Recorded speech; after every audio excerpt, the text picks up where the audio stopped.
Let's party.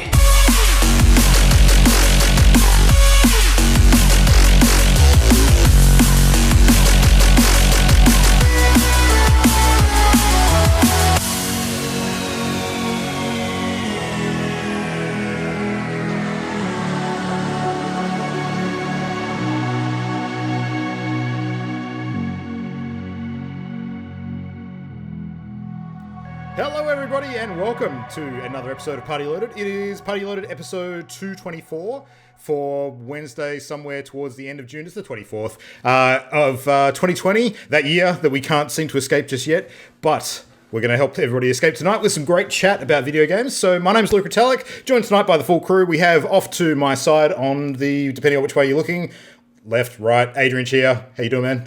What's going on? Christian Possum Brown below me, and off to the other diagonal, we have Matt, the Game Dad Diet, who's hello, gang. Fairly rugged up there tonight, Matt. You're all... It's cozy. It's cold. Yeah, it has been. Cold. It is cold. My fingers can attest. Yeah, your fingers can attest to it being cold, even though they're probably one of the most rugged up parts of your body at the moment. Yeah. That's why. It's nice. It's good cold weather to be indoors playing games though, which is what everyone still has to do most of the time because anyway. Yeah. Yeah. What was us? Yeah. So now I absolutely. can put my feet on my PS5 and 4 and it'll warm it up. Yeah. Well, you'll be able to put your feet on the PS5 soon, potentially. So yeah, because it take up half the room. That's why. Yeah, that's true. Yeah, it's true. True, but but your feet will be kind of wonky as well. Like, There'll be a groove. Yeah. I was just going to say they may as well just fashion a cushion into it so you can sit. Yeah. So- Foot rest. Yeah. It does look like that foot warm contour. foot rest. And a console in one. Yeah. Make it an ottoman, may as well. Yeah. Fuck yeah, let's go. I like it. Actually, this is getting ahead of ourselves a little bit because, of course, talking about PlayStation 5 as well, all the other big sort of seasonal announcements is going to be our main topic tonight. The second that all of that PS5 sort of stuff came out, I actually had people sharing with me, like, all these furniture plans for like getting rooms with all the furniture matching the PS5 design. I'm just like, wow, some people would go about this like the complete opposite way that I would. That's for fucking sure. So one of my favorite memes that I saw online was people photoshopping doilies on top of PS5s and being all like, this is what my mum's going to end out decorating my PS5 like. So it's like a doily with like some ceramic like models on top of it, nice. Kind of like slowly slipping off. Well, I guess it'd have less of a problem with blocking the airflow and catching on fire and shit like that. So could happen. It's one of my biggest issues with the Xbox One. The version that I have is like all the air intake is on top of the console. Yeah. So actually, I can't show it because of the direction the camera's on at the moment. But I've got my PS4 sitting on top of my Xbox One, and for exactly that reason, I've staggered it so that I've actually got like half of the console airflow coming out. So people who put things on top of consoles are barbarians. I've got limited space, man. I don't know what I'm going to do with the new console. Yeah. Anyway. Speaking of barbarians, let's get into some chat about what games we've been playing this week. So, any takers? Who wants to jump in first tonight? I'll jump in first. I don't know why Adrian's cracking up so much. What do you mean, speaking of barbarians? What kind of segue is this? Like, who said anything about barbarians? Well, I was going to throw to you, Adrian, but I know what game Christian's been playing, and it's actually probably a good throw to him at this point. It's a decent throw. Yeah. But I played through the entirety of Hellblade: Senua's Sacrifice on PS4 Pro. Yeah. So this is a game that I heard about years ago when it came out, and the only thing I knew about it was girl with like dreadlocks, mental health, and I knew one of like the twists that gets like sort of spoiled. That's all I knew about it. I had no idea. I didn't even know it was a third-person action game. I thought it might have just been like a story experience or something. Yeah. When it first released, they were very sort of good about keeping a lot of that stuff down low as well. Like people didn't know what it was until it literally came out. Yeah. And I think because I had almost zero expectations, it completely blew me away. And I really, really enjoyed it. I found that the game looks gorgeous, like visually, not just the technical fidelity, but also the design, like some of the creature design and the environmental design and the lighting in particular. There's some awesome effects that are used, and it's one of the most visually appealing games that I've ever played. And I was surprised with the combat, how it's fairly simple, but it's really weighty and chunky, and it has a lot of impact to it, and it has a very satisfying parry. And I love my parries, and like the way that the music ties into the action scenes as well. It's very, there's a lot of like emotional swell to the action that's really satisfying. Yeah. Yeah. I don't know. I think I don't want to talk about it too much because it's pretty old, and I think you guys must have talked about it on the old crew must have talked about it when it first came out quite a bit. Yeah, I did a 15-minute sort of quick thoughts on our YouTube at one point as well, just from the very, very beginning of the game, because I think one of the most striking things about it when you first play it, especially in that opening sort of crawl in, is the audio use. The atmospheric sort of voices that play off the idea of psychosis. So yeah, it uses that like binaural audio where it's the stereo positioning and the way things come in and out is really impressive. And of course the performance capture is amazing. And it's a perfect example of a game that all of the emotion that I felt it was trying to convey, I was right there along with it. Like I felt very invested in the emotional rhythm of the game, in contrast to the other game I've been playing, which we'll get to later. But no, I think that, and I like the length of it. I like that it was only about eight hours, I think I spent with it. Yeah. But it felt like it achieves exactly what it wants to do in an extremely professional and well-made and satisfying way. It doesn't overstay its welcome. It doesn't try to be more than what it is. It's just a really great package, and it's a fantastic game. It does exactly what it set out to do. So I'm really excited for the sequel now. That's one of the things, though. Like, given that the sequel is particularly called Senua's Saga, which implies a chunkier, weightier kind of narrative experience potentially.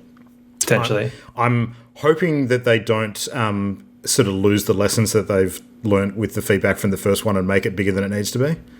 So yeah, I'm hopeful that because it involves like Vikings or Northmen as they're called. I'm hoping that the use of the term saga there is less so about, like, when we use the word saga now, we kind of think of it as something that's really, really long. But saga really just means like a story told by Vikings, like a Viking saga, like a journey that has like mythical elements to it, like a journey. So I'm hoping that it's more just playing on that sort of original meaning of the term saga and not the sense of something being really long. Yeah, agreed. Yeah, sensational game. Yeah, and the other game what's that? I need to finish it. Dude, it's not that long. You gotta finish it. Like it literally, like, at some point I started it. I got like 15 to 30 minutes in, and I was like, "Wow, this is really good." And I never picked it up again for some reason. Wow, that was ages ago. If it makes me think a little bit of the game Journey. Like they're both kind of point A to point B with like an emotional journey along the way. Obviously, very different in their design and their aesthetic and the emotion, but. In that sense that I wish, like when I played Journey, I played it from start to finish in one sitting. And I almost think Hellblade could be a little bit shorter, and it might be better served to be playable in one sitting. Yeah. Just so that you can fully feel the emotion start to finish in one go without a break. But yeah, absolutely. Matt's got an excuse now, though, which he can use for not playing any other game for the next while. Yeah, I got a lot of that going on at the moment. Yeah, is that my segue into me talking about stuff? I don't know. I played Last of Us 2, and I guess we'll all talk about that at some point. Yeah. Let's save that to last. We'll save the last for the last. So, Matt, speaking of barbarians.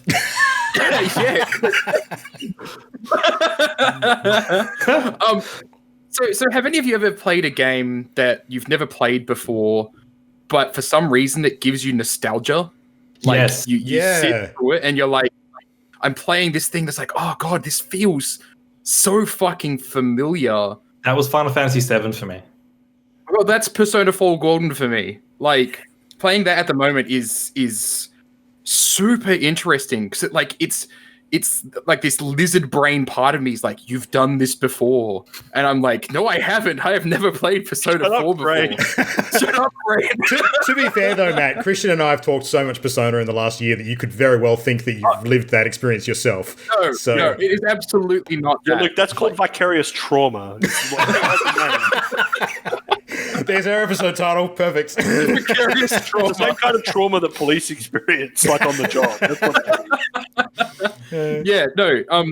It's immensely interesting. Like there's cutscenes, like the conversations between characters, and I'm like, why is this so weirdly familiar? Maybe I've watched it in like a YouTube video or something like that, like the early parts of Persona, but like it feels genuinely like I've actually experienced it before. But I haven't. I've actually not played a Persona game at all. And so this is the first time I've actually played one. I feel like entering in on this one and playing on PC may have actually been the wrong thing to do a little bit. It's a tiny bit clunky. There's some interface issues and like interface navigation problems that are weird. Like I keep on. There's like a button when you're in combat that automates combat. Where it like automatically starts attacking, but it's the same button as bringing up the menu. And so on multiple occasions, I've accidentally zipped through a couple of steps in combat and gotten myself hurt because of it. So little clunky things like that don't feel particularly good. And I'm at the point right now, like, so I don't play a lot of JRPGs, right? And so I'm 10 hours in, which is long enough to get through the tutorial. Just. Sounds familiar. Like I've come out the other end of the tutorial right now, and I'm like, oh, so this is the game. And it looks vastly more interesting. But for that reason, I've also been kind of hopping in and out of it. There's a whole thing as well, like the current area that I'm going through is like this dungeon crawl type thing, and it's a lot of corridors and it's very samey. And so it gets pretty tiring, but it's not necessarily a bad thing. It's more just like, oh, it's another corridor that looks exactly like the one I just came through. But it kind of results in me, like, I'll play for like 2 hours, be like, cool, I achieved something, and then kind of like save the game and shut it down and then go boot up something else. But it's not been a negative experience. Like I need to say that, like it feels dated. It feels like it does a lot of stuff that is just a little bit old. But it also is scratching this weird nostalgic itch for a game that I've never played before. And I find that just kind of immensely fascinating and also kind of satisfying. But it's also what the last thing I kind of wanted to mention about it, kind of playing it, the dialogue and some of the tutorial text is arcane. Like it is so fucking weird. And I'm like, here's this tutorial pop up. This is meant to be helpful, but I'm just more confused now. And I say that like, like that's a bad thing. It's absolutely not. It just adds to the mystique of the game. And I fucking love that. It's like, so you can merge your cards together to create new personas by using this machine. And here's a paragraph explanation of how the machine works. You don't need to know this. But like, I'm just sitting there and I'm like, suddenly I'm like in the shoes of this fucking teenager going, sure, okay, I'll figure that out. Sure, I'll come back to the weird velvet car thing and figure this thing out later on. But I actually kind of like that. I like the fact that it's so arcane. It's hard to tell if that's a result of translation. Like if the translation has made it kind of not clunky dialogue, but arcane dialogue. But I really like it. So I'm having a lot of fun with that at the moment. It's been incredibly good. I'm looking forward to getting into more of it now that I've just gotten through that tutorial section. Yeah. But I also, like, part of me hates having like 10-hour long tutorials. A lot of the stuff that I feel like I've done didn't need to be kind of stretched out over 10 hours. That's about the only negative thing I can say about it. Everything else has been absolutely fucking great. If you remember back to when I very first started playing P5 Royal and I was talking about my first 10 hours in the game, I almost said the exact same stuff that you did about that tutorial section. And then I went on to have very, very different feelings about the game after I got past a certain point. So I'm curious as to how you and both me and you are going to go with that. Because I'll be coming at it now having actually played one of these things before. So I think that for that reason, my onboarding will probably feel quite different. So. Yeah. Like the theme of it and the story is great. Like 10 hours in and I'm invested. Like I want to know what's going on. Like it's quite a really interesting mystery narrative with this kind of not It's Scooby-Doo. It's kind of Scooby-Doo-ish, yeah. But making friends with other characters and like the way they kind of blend in like relationships as part of the game system, I quite like. It's super fucking cool. I like it. Reese? It's very Twin Peaks as well. It's like Scooby-Doo meets Twin Peaks. That's what I was thinking of. Yeah, like that's a cool combination. That's got me even more excited. I might fire it up tonight. Supernatural teen murder mystery, whereas P5's more like heist. It's got more of like a heist kind of adventure feel to it. Yeah, definitely. Yeah. It's a disco heist. Disco heist. Yeah, absolutely. Heist. Yeah. The only other thing that I've been playing recently, that I only wanted to kind of like briefly mention, was I have picked up Destiny 2 again. I've been playing through the new seasonal content. It's been really good. It's been really good to kind of get back into it. I think right now, Destiny 2 has kind of become my junk food game. And I'm pretty sure we've referred to it as that very thing before, right? Like it's kind of just comforting to go back to. And play for a bit, just kind of chill out with it. Like you don't have to really think about it too much. It's all muscle memory. And like, you know, it's just kind of satisfying to sit down with it for a bit, consume a little bit of it, go, okay, cool, I'm satisfied now. And then kind of put it away and go back to a game that's, you know, arcane, like Persona 4 Golden. It feels like a good pairing for me to be playing through at the moment. I don't see myself going crazy with the current season. But the narrative and everything that's going on, I find that just like super good. And you know, they've introduced nothing particularly exciting in the most recent season. It definitely feels like the transitional season between this and the expansion, outside of obviously the prophecy dungeon, which I haven't done yet. So. Oh, it's so good, man. So good. I need to get my light level up. Once I get my light level up, then 100% I'm going to totally do it. Like, that's my main objective. I will run it with you. You tell me when you're ready. Yeah. Yep. Oh, absolutely. Yeah. I think in terms of the story stuff that you just hit on, the key word is yet. Because we were chatting about this a little bit before the show. One of the things they've done this season, which is different to recent ones, is they've given us very little information about what's coming. So there's more mystery shroud over this 3-month period than I think we've had for the entire last year. Whether that's by design or because they're switching to a new model when it comes to forecasting things instead of like a detailed roadmap. Whatever it is, I actually quite like it. I think it's good to have a bit of a heads up in terms of some of the mechanical things that are going to be dropping in the game. Like if there's going to be a big event like Moments of Triumph or the Dawning event or something like that, it's good to know the dates that's going to run so you can sort of plan your playtime. But as far as like a new exotic being added to the game with a cool quest, or like we're going to run this cool sort of community event type thing, or there's this story thing that's going to happen, I don't want to know any of that shit. Like, surprise us. Like, just throw it in and like keep us all on our toes. I reckon that's the best way to do it. Yeah. Yeah. Like, there's stuff in the game right now that nobody's explained, and everybody's just like I have no idea what to make of that.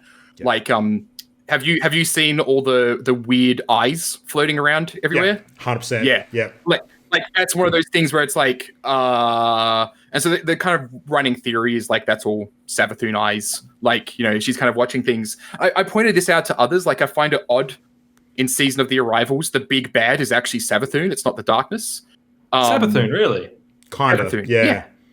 I thought it was going to be blah blah blah. Blah blah blah. Exactly. Yeah. That guy. Blah blah blah's a bitch. Fuck blah blah. I actually made the joke, and I think it would be fucking hilarious. And if there was a game studio that I could see doing it, it's fucking Bungie. Is they've announced this expansion that they're going to do. It'd be hilarious if on the release date it's like, joke's on you, we're actually releasing Witch Queen. Like, this is actually the expansion we're doing next season. It's the next expansion. It's not actually the freaking light one that we're talking about doing. Because that fits the narrative so well with Savathun. But yeah, like it's immensely fascinating. I kind of like that there's mystery back in Destiny again. I kind of like that. I think Savathun is the Thanos of Destiny at the moment. Yes. So, yeah. Yeah. Kind of is. We'll get a big lead up over multiple things, and then it'll finally hit, and hopefully it's awesome. So yeah. Yeah, because what comes after her? Like, in terms of we know the name of the expansion afterwards, or at least the work in progress name. But Unicron. Yeah. Like you joke, Adrian, but all it would take would be for them to introduce like a second traveler that is much less sort of benign than the first one that eats other fucking planets. And yes, you have that. So that would be kind of cool. Yeah. Yeah. Yeah, that's me. All right. I might just jump in quickly then because I've got sort of a Destiny lead off as well. So I've been playing two things this week, and that is Destiny and The Last of Us, which we'll get to. The only thing I wanted to say about my Destiny time is that I am also, much like you, Matt, sort of consuming it a bit like junk food at the moment because I'm about to sort of sink gaming time into other big things. That being said, and I want to say this to you guys so that I actually commit to it audibly, because the last time I did this, it actually helped. I'm committing to getting 6 Triumph Seals this season. So that is my commitment to all of you. Note it down for posterity. I've currently got 6. I want to add another 6. Fucking bring it. This is the equivalent of fucking shiny eggs. Like, yeah. If you don't do it, we get to take a pound of flesh from your body. No. Wait, pound of fleshy body. My brain was going, hang on a second, how can I get out of this? Oh wait, I could just not agree. You have to agree. We'll just come in the night. Yeah.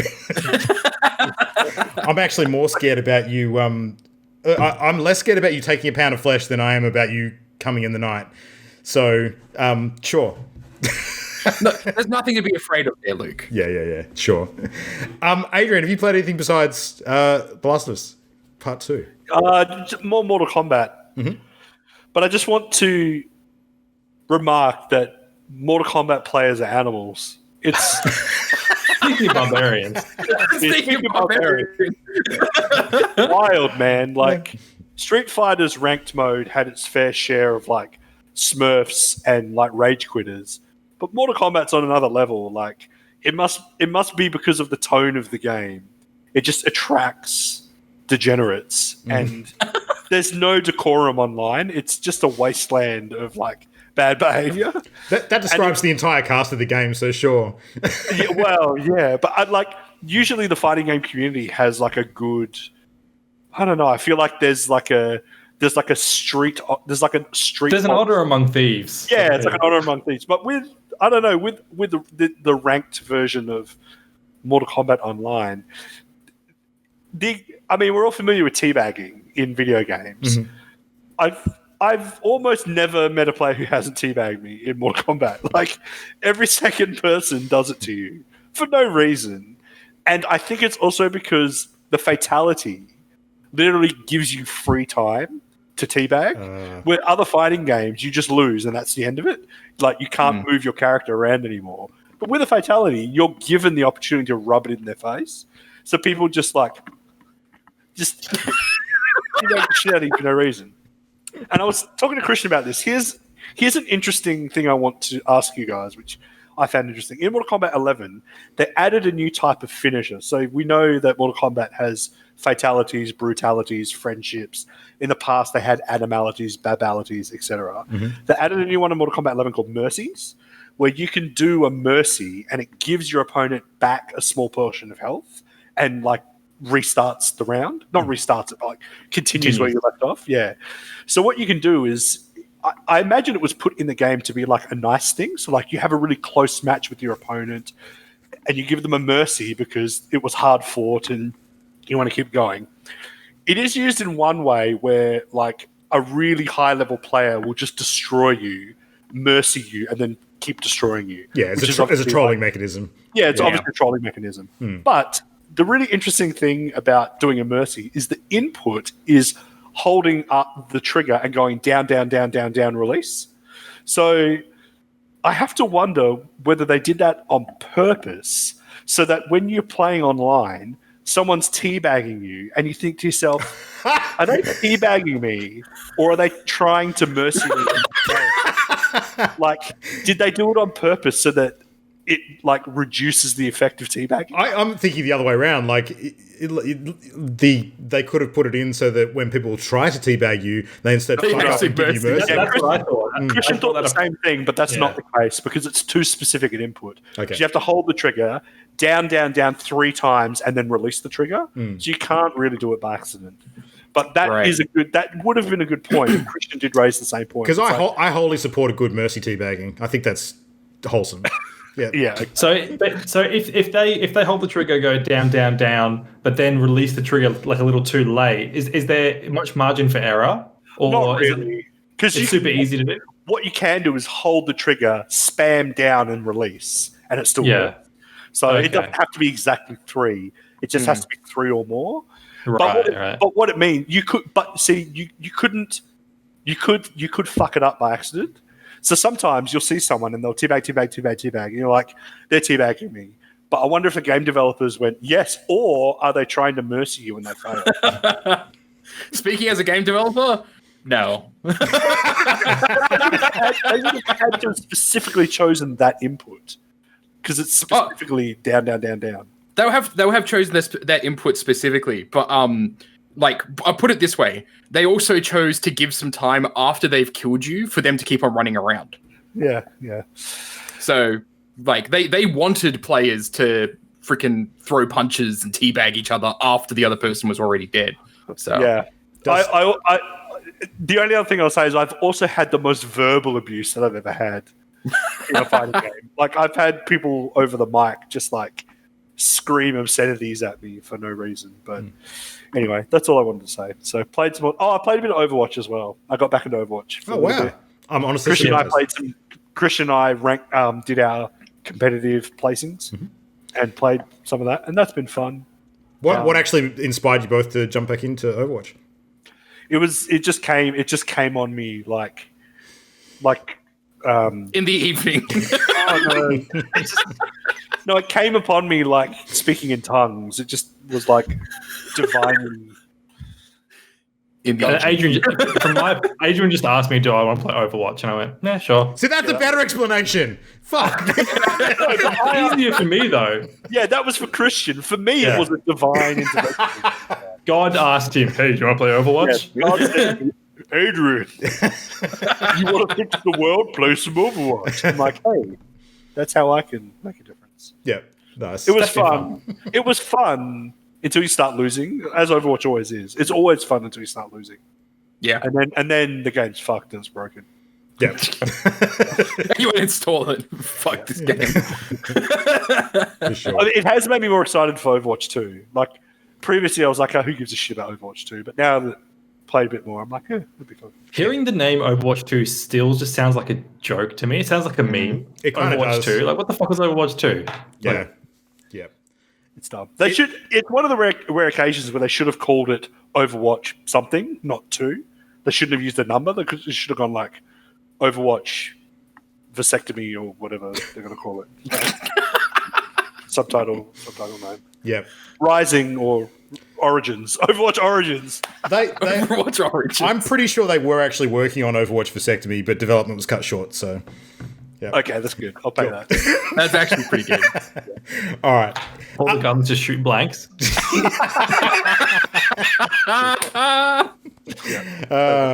All right. Well, shall we talk a little bit of The Last of Us Part 2? Are we ready to do that? I think yes. I think we can sort of just preface for anybody who's listening, and we're going to say we're going to have an entirely spoiler-free chat tonight. Is we sort of chatted briefly during the week as to how deep we wanted to go on stuff, and I think because we're all at different points of the game anyway. Like I finished it, but I'm pretty sure you guys haven't yet. You're partway in. Yeah. Okay. So we're all at different sort of points of sort of having those opinions formed and stuff. Anyway. I'm going to say that I'm only 10 hours in. Okay. I'm about 10 hours in as well. I'm not, but that's what I'm saying, so that you guys will dial it back even further. Okay. Yeah, that's entirely fine. I am about 10 hours in. Yeah. Well, there you go. So I guess we'll chat a little bit of impressions and gameplay and stuff, but certainly nothing spoiler sort of risky area. So yeah.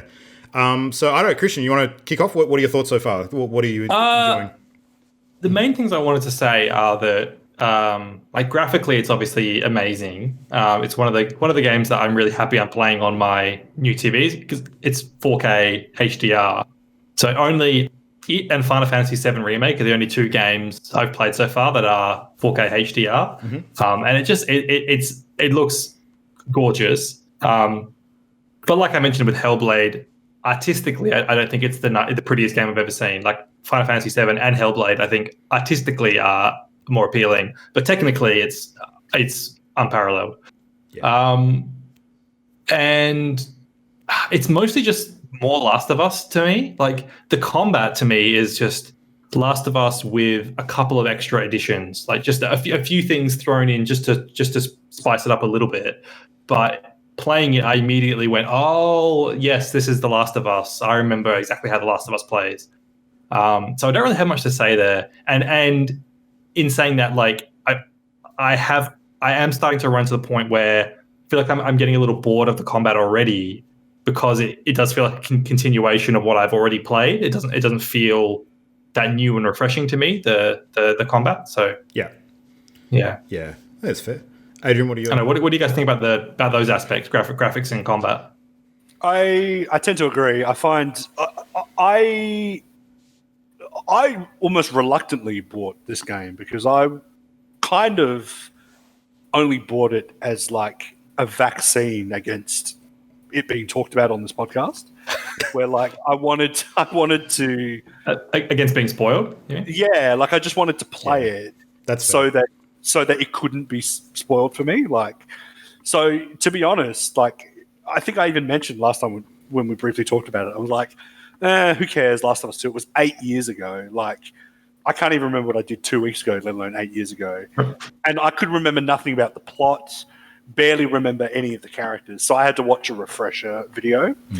But the reason I say all this as a preface is that now having played it, and I am probably about 25 hours in, it has drawn me back in, like, or maybe even like it made me enjoy it more than I remember enjoying the first one. And it's probably because of the graphical fidelity and the purely like environmental art design. Like, and it'll be very easy to sum up that Christian knows that I love a good post-apocalypse. Like, I love a good, and specifically I love overgrown cities. So this just kind of tickles my nerve in that regard. So that has done wonders for me enjoying the game. If the whole game was set in a forest, I don't think I'd like it anywhere near as much. If it was just set like in a wild area, I probably wouldn't be vibing on it like I am. Yeah. But you're right about the gameplay. Like, I am bored of the gameplay, like, too. Like, that's, you know, I got that same feeling. Like it is more of the first Last of Us.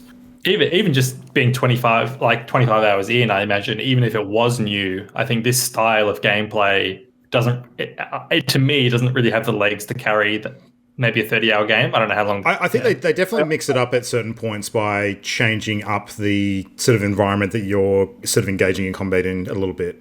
Like, some of the coolest moments you can get in this game are the narrow escapes you can make from an assailant by like ducking through a gap or something, or sliding like over the bonnet of a car, or, you know, getting out of shit like through a sort of clutch sort of opportunity that springs up environmentally. To sort of then sort of, you know, circle back and engage them on your terms again. And I think there's some really cool moments that can be created with that kind of stuff.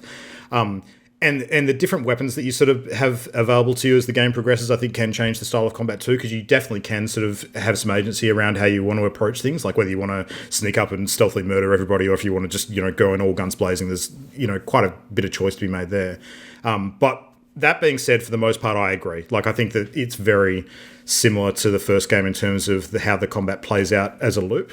But I really do like the way that combat often sort of, and I think this is due to a couple of things they've done with part 2, particularly when you get shot or hit and knocked down. Like, you can be shot, knocked on your ass, and actually still be able to sort of return fire from that sort of, you know, on your back position.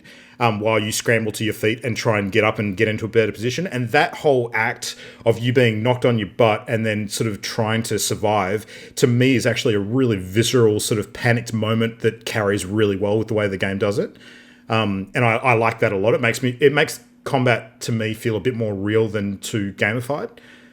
Yeah. Yeah. I mean, the animations are spectacular, and the how dynamic the combat is like astounding. Yeah. And I agree with that. I find that I'm perhaps playing it quite a lot like a perfectionist when it comes to the combat. Like, if I get knocked down, I'll usually just restart. Yeah. Like I play through most encounters trying to take no damage.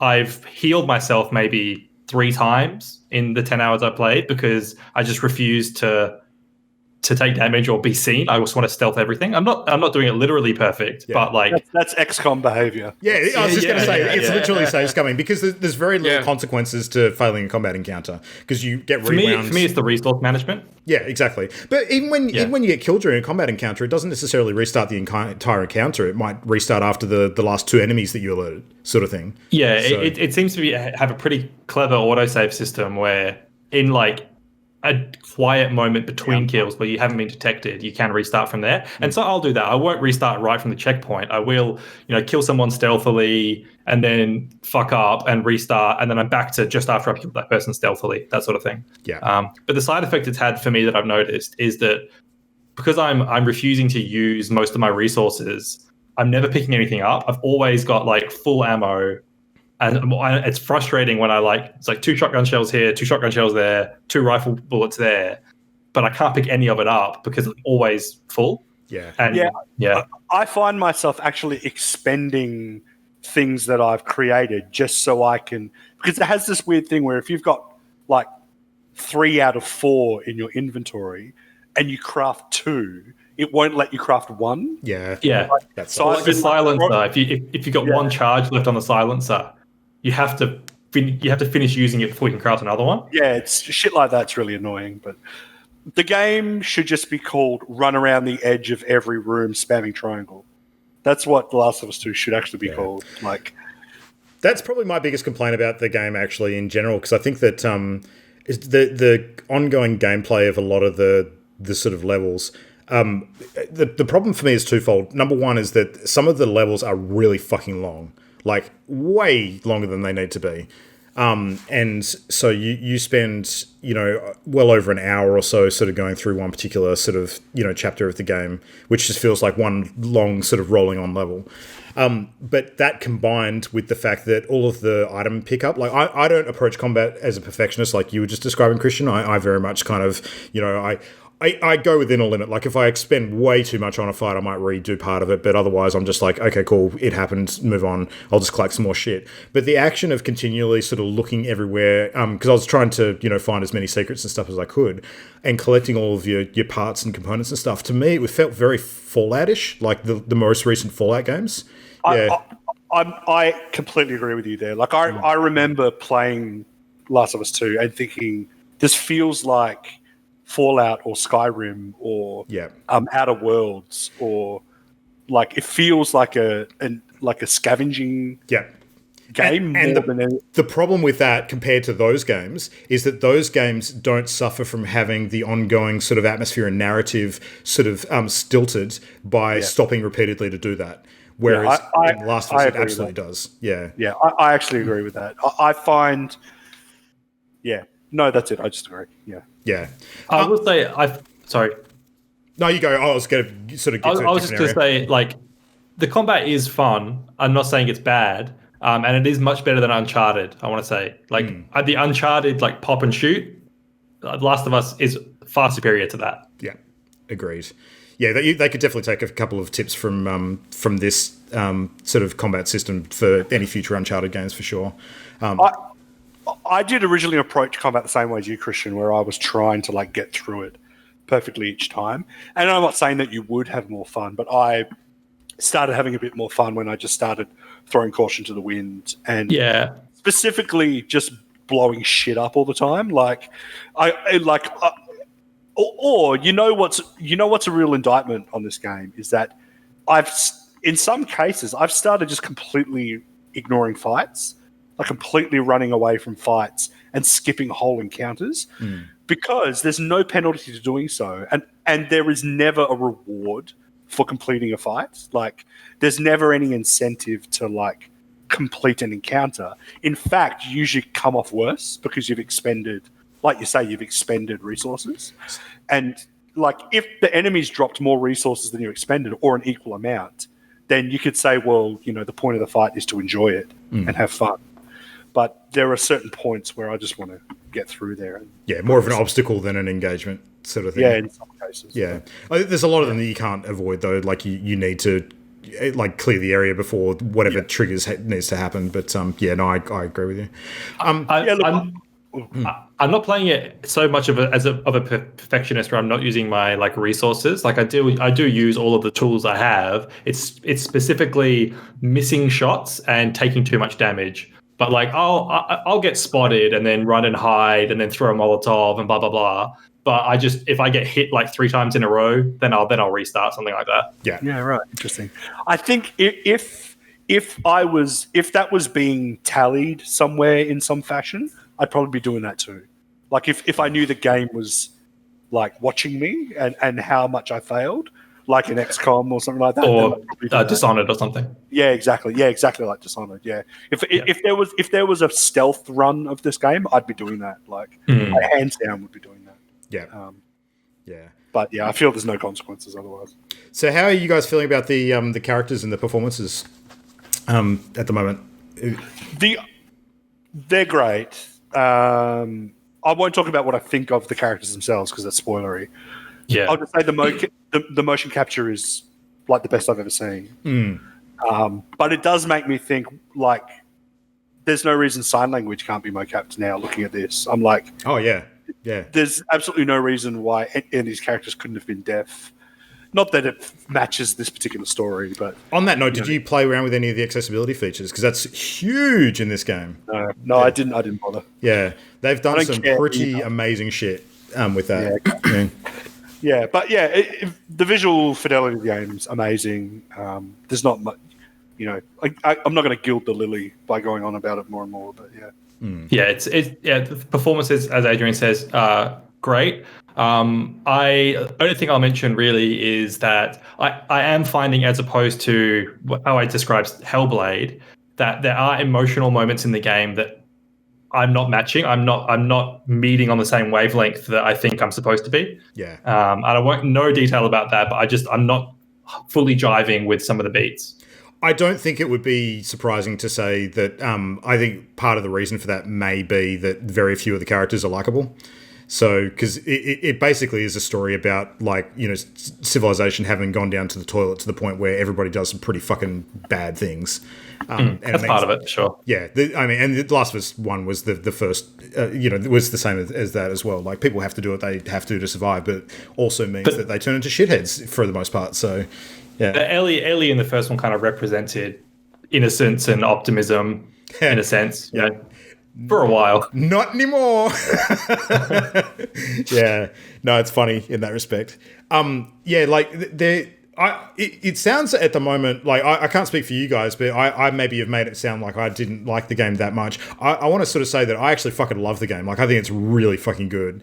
But I came away from finishing it also seeing all of the sort of conversation about it online in a lot of places being divided. And I can completely empathize with that too, because as a piece of art, I understand how there's a lot of different takes on it. And I think that a lot of them are actually quite justified because it will very much be subjective. So, yeah. Yeah, I've been on very strict mute lockdown, but enough has slipped through my net where I have seen that it does seem to be divisive in some way. Yeah. I know nothing about why. I haven't read a review or anything, but I've seen some people expressing some rather extreme emotions on either side. So I don't know whether I've. Yeah, I was going to say my personal take on that, without saying anything I shouldn't, is that I believe that the divisiveness is a good thing. Like, I think that it's actually a divisive or divisive. I should say divisive. The divisiveness is for all the right reasons, in my opinion. So, yeah. It's been incredibly fascinating to watch like not playing it myself and just seeing the conversation on Twitter, because it is so extreme on both ends. Yeah. Like on especially in game dev Twitter. Yeah. Like Interesting. In game dev Twitter, it's very much like, look at all this fucking cool tech, like, and the stuff that they've done in the game technologically is just incredible. Like they've achieved so much really, really cool stuff. But then on the narrative side of game dev Twitter, it's not positive at all. Like, yeah. I want to mention there are one tick in its favor is that there are times when I've been playing the game where I have literally said to myself, I can't tell whether that was scripted or not. Yeah. Like that's how good it is in some parts where I'm like, was that scripted or can that happen anytime? And then it's happened again. I've gone, oh shit. Like that was just like something that happens in combat, but it looks so good. I was like, oh, was that like a scripted moment? But it wasn't. Like, and you know, there are some points. It was funny because Shantae was sitting on the couch with me the other night, and we were playing it, and there was like a scene, like a cut scene, and I said to her, I was like, "Doesn't that look amazing?" And she's like, "Looks like a game," and I was like, it just kind of like and then I had to say to her, I was like, "Yeah, but like." I guess maybe because you haven't played video games your whole life, it doesn't like strike you when it looks so close to like being real. She's coming from the other direction. You're comparing it to other games, whereas she's comparing it to movies. It was an interesting perspective where I was like, there are times when I'm playing it where like I kind of do it on purpose, where I like try to like convince myself that this isn't a game and that they're real actors. And sometimes it works where like specifically on characters that have like beards. I remember watching a YouTube video recently where someone talked about how like characters with beards are way easier to make look realistic because like smooth skin is so much harder to make look like graphically photorealistic. Adrian's onto me. Yeah. Simulation. So there are some times where I'm like, oh, like that looks almost they almost look like real actors right now, like because it's so good. So you know. That actually there's interesting parts in Hellblade where I still don't know whether some of the stuff was like FMV. Like I think they might have inserted video footage of actors and blended it with the environment. I'm not certain. It might have actually just been incredibly good graphics. Interesting. Does anyone? Yeah.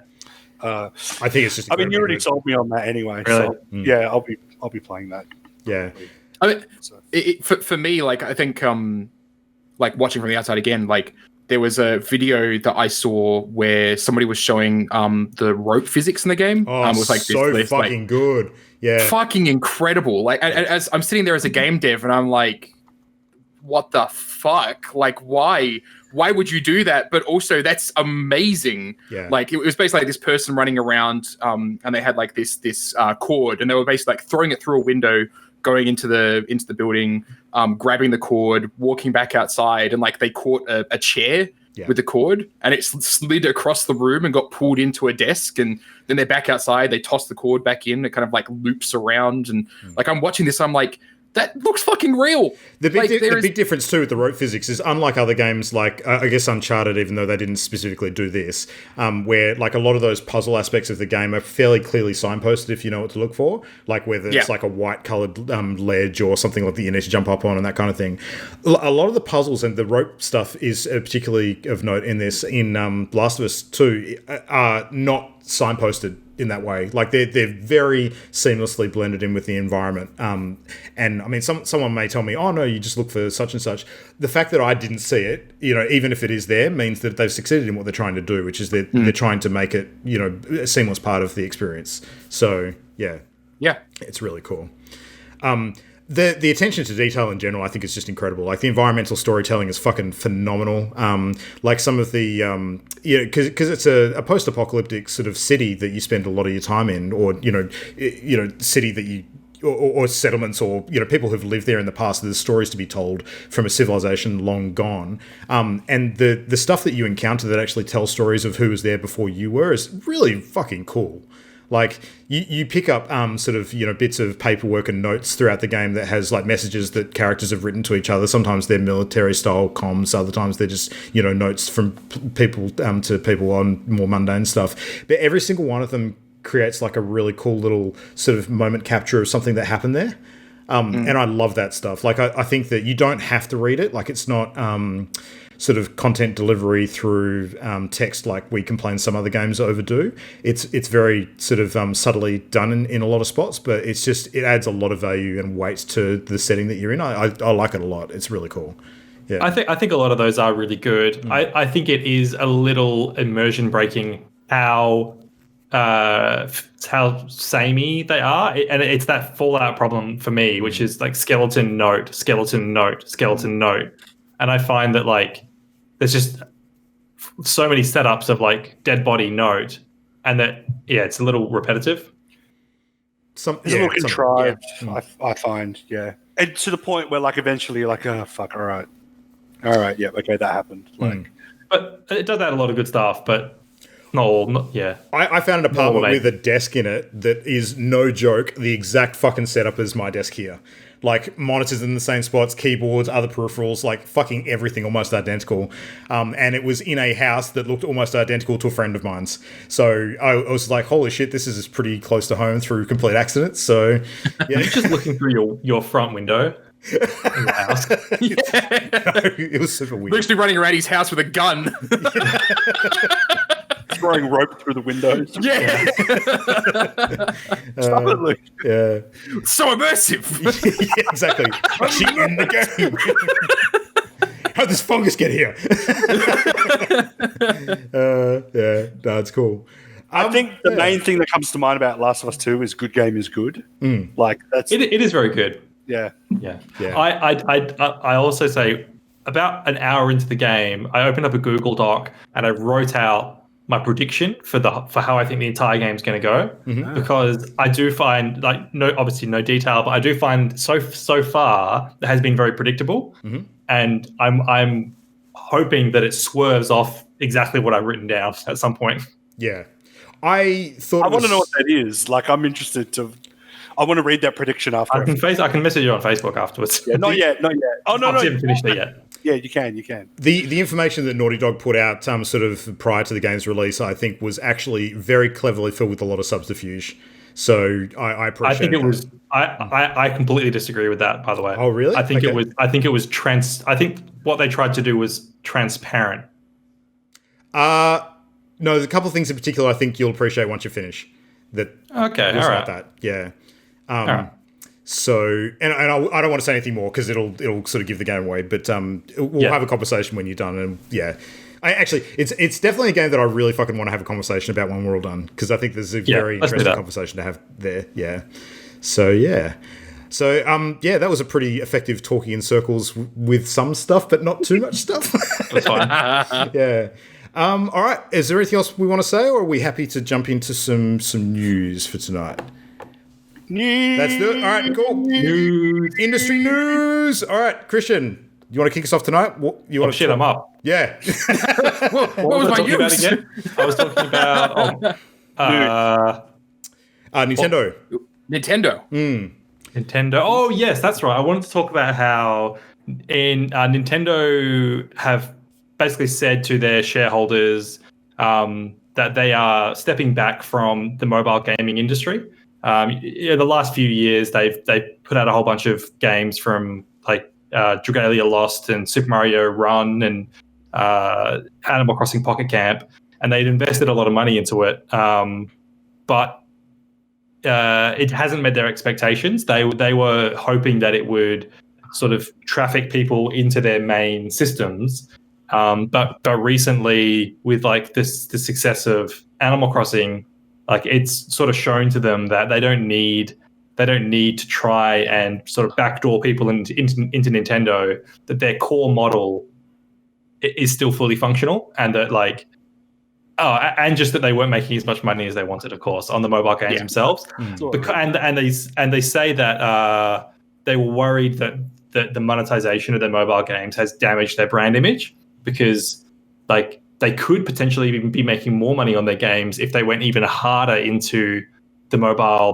monetization market. But even the degree that they've gone into it, people have sort of shirked that and thought that, that's a bit icky for Nintendo. It's really fascinating because Nintendo and Blizzard, like Activision Blizzard, were kind of like late entries into the mobile market. Most other game developers that kind of jumped in have also recently jumped out, unless they were specifically a mobile dev to start with, right? So I like kind of seeing that. I do not see a lot of big AAA games companies lingering inside the mobile games market. Like, I wonder if we can put a lot of the Switch's success down to that. Like the fact that they've actually got an outlet that has been successful to put that kind of content on it must play a big role. Yeah. I think it's interesting. Like I know that there's been probably about half a dozen or so Nintendo sort of mobile games now of note. But my impression was that like a good handful of them had actually been reasonably successful. Like the Fire Emblem Heroes game they did seemed to be going pretty well for them. Animal Crossing Pocket Camp, I got the impression was doing okay, and they had those tie-ins with Animal Crossing New Horizons as well, which, you know, saw a huge spike of renewed interest in it because you can actually, you know, by playing that game, you can get some items in the other one sort of thing. And Super Mario Run, I know, didn't set the world on fire, but it didn't seem to have been like a loss leader for them or anything like that. So, yeah. The thing with mobile games is popularity doesn't translate to money because most mobile games are free. Yeah. Like, you have to monetize them, and Nintendo's always been really soft when it comes to the monetization. Because like when it comes to mobile games, like most of the way that people make money is by going hard and putting child shards into every fucking game that they release, right? Yeah. Like, but Nintendo wasn't doing that, and they tried that with the mobile Super Mario Kart game, and they added like a fucking subscription to that. Yeah. People hated it. Like they panned Nintendo over it.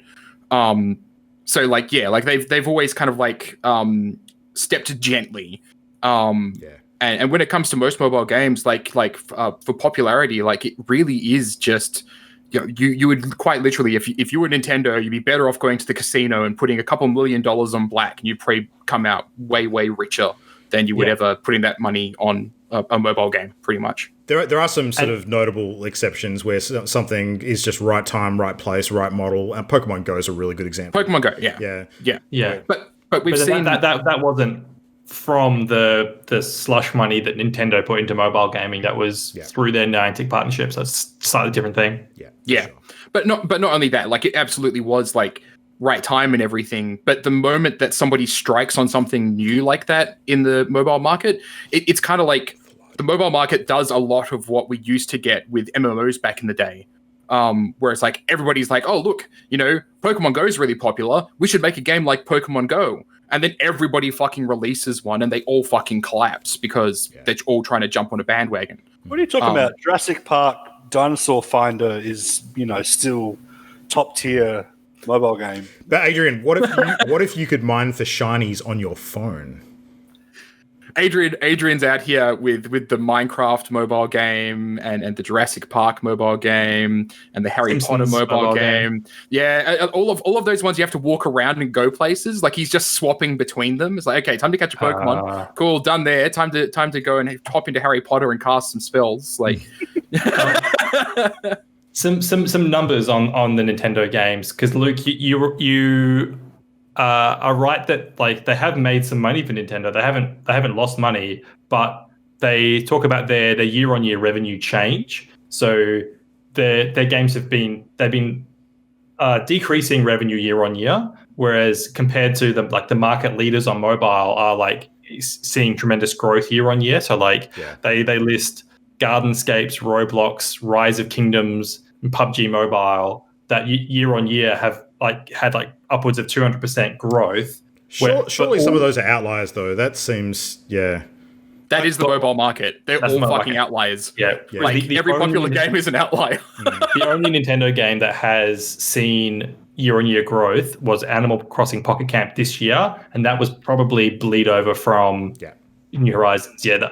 Other games have all dropped off, and I think that's what's happening with Nintendo's mobile games is that when one's released, existing Nintendo fans go, "Ooh, a Nintendo game! I'll check that out," and then they drop it. And that it's not attracting the mobile gamer market; it's attracting the Nintendo market, who quickly realize it's not what they want to play and they just go back to playing their Switch. I'm sure there's more thought and strategy that's gone into it than just comparing to their recent Switch successes like Animal Crossing, because surely they would have to consider that the situation that they're releasing games into at the moment with the global pandemic and the way the world has changed in the last few months is very different to what they would have traditionally been launching games into. Like, I think Animal Crossing New Horizons is exactly that lightning in a bottle situation that we were just talking about before, where, like, it wouldn't have been the same if not for a lot of these different factors that just happened to line up. So I don't know if it's a great measure for what success looks like when they don't do mobile and they do Switch instead, but I don't know. It's not all on that by any stretch. That's not. It's because their mobile games weren't making as much money as they wanted, and the Switch is consistently selling. Like, outside of New Horizons, the Switch is a powerhouse. They don't need their mobile games, and they worry that it's doing brand damage to them. So yeah, fair enough. Yep. Fair enough. Well, speaking of brand damage, that's a good segue to the other big news story this week, as of the last sort of 48 hours. So, out of nowhere, and I do mean pretty much out of nowhere, because the first people to find out about it, including the partnered streamers on the platform, were pretty much everybody via Twitter, that Microsoft is shutting down its streaming service, Mixer. Mixer was released a couple of years ago under the name of Beam originally, and then sort of rebranded to Mixer not long after. And then they had that huge sort of rampage picking up talent where they, formed massive lucrative contracts with some of the big Twitch streamers like Ninja. Mostly just Ninja and Shroud. And Shroud, yeah. I think there's a few other smaller names. It wasn't. I could have sworn they had like Pokemon or someone like that. No, not her specifically, but some of the other sort of mid-tier streamers. But Party Loaded. No, we never jumped to Mixer. But I mean, this is around the time that Facebook got in on the act as well, and they were starting to, do partnerships for Facebook gaming with a few other sort of name streamers. But there was definitely for a short period of time, like it seemed like there was going to be a new wave of stream wars, like with the different platforms really sort of vying with each other for content and views and creators. But Mixer's obviously lost that battle because Microsoft's pulled the plug, and they pulled it pretty abruptly. They didn't really give anybody any warning. It was just sort of broadcast via Twitter, and then they made a blog post on their official sort of site, sort of detailing that basically they're going to be, through a partnership with Facebook Gaming, going to be rolling up Mixer into Facebook Gaming. So as of the 22nd of July, the mixer.com URL is going to redirect to fb.gg, which is the Facebook one. It's come as a huge hit to a lot of people. Like, Facebook's certainly not as developed as Mixer when it comes to the interface and, the discoverability to a certain extent as well. And you've also got a whole bunch of other fucking issues that you deal with when you're on Facebook. Not everybody likes Facebook as a platform. There's very good reasons why. So, yeah. I'm just glad that now when I'm watching Ninja, there will be more Minion memes in the chat. Yeah. Well, Ninja and Shroud specifically have done very fucking well out of this because their multi-year contracts that they signed with Mixer, they basically got the option to roll that into a new contract on Facebook Gaming, which apparently Facebook was throwing like almost double what they originally got to stream on Mixer exclusively. And we're talking about like tens of millions of dollars here. Like, it's rumored that Ninja was 20 to 30 million. Something. Yeah, so around the 30 plus mark, and Shroud was at least 10 to 20 or something like that. And if they're looking at double that. USD, Adrian. That's fucking crazy. Like, what they've been able to do now is basically get out of their contracts and have that entire amount paid out, which was for multi-years of work. Now that it's only sort of 1 year. 10 months. Yeah. 10 months. And they're free agents, so they can go wherever the hell they want. So I'm really curious to see what happens now, because I suspect that they probably ultimately would, for their viewers, want to go back to Twitch because it's where the audience is. But given the state of things, they probably don't want to go back for free. So, yeah. I think it's amazing how it's disgusting and amazing how they made out like bandits with that. Like, yeah. It's ridiculous how much money they got for 10 months of doing the same job that they did before. Yeah. But with a smaller audience, and now they don't even have to do that with a smaller audience. Yep. They just retire. They just be like, fuck it. Fucking The crazy. best you can hope for is that a meteorite just smashes into the earth. Yep. Creates an extinction event, and we all die. I agree. That would You know what it sounds like to me? Like, it sounds like somebody at Microsoft was like, hey, look, streamers are popular.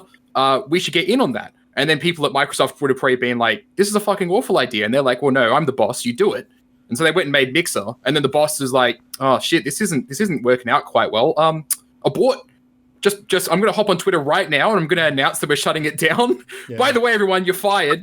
Like the guy that's in charge of it has just freaked the fuck out because of the fact that, he's just not seeing it working. And rather than trying to fix the problem or draw more people to the platform or fix the issues of the platform, they've just dejected. And they've gone to, like, the reason why Facebook will have offered more money is because of the fact their platform's even fucking worse. So it's like, if I was in either of their positions, I'd take them up on it and then just like not give a shit, I don't think like anyone's hugely surprised long term that Mixer didn't sort of, go the length, like, and ultimately failed and got rolled up into another service. I don't think that that's a surprise.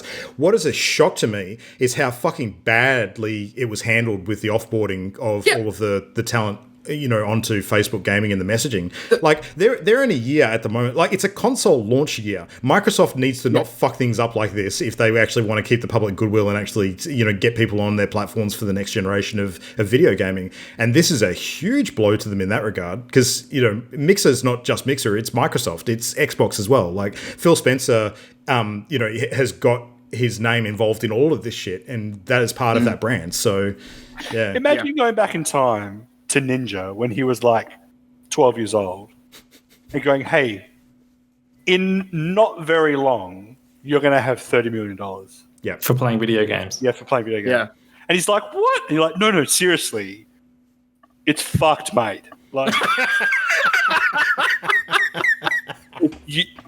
I'm not kidding. You're going to have a fuckload of money. And you'd be like, I wanted to say that it is obviously a shame for the streamers who have been hard done by this, but I get a little bit of Schadenfreude from it insofar as it always irked me how Microsoft tried to buy a community basically by paying for these top streamers. And that quickly after that deal happened and those big names moved to Mixer, like if you actually look at the numbers of how Mixer performed, yes, there was a big spike in overall viewership after those acquisitions, if you want to call them.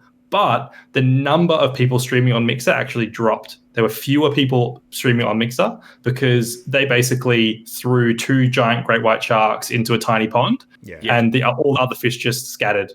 Yeah, that's what they needed to do. Like they needed to build it up over time, and like what this kind of shows is that like Microsoft doesn't have the patience to really invest in a platform and make it better over time. Because the shock to me wasn't that it failed; it's that it failed in 10 months. It's that they decided that it was this is fucked before even a financial year had gone by.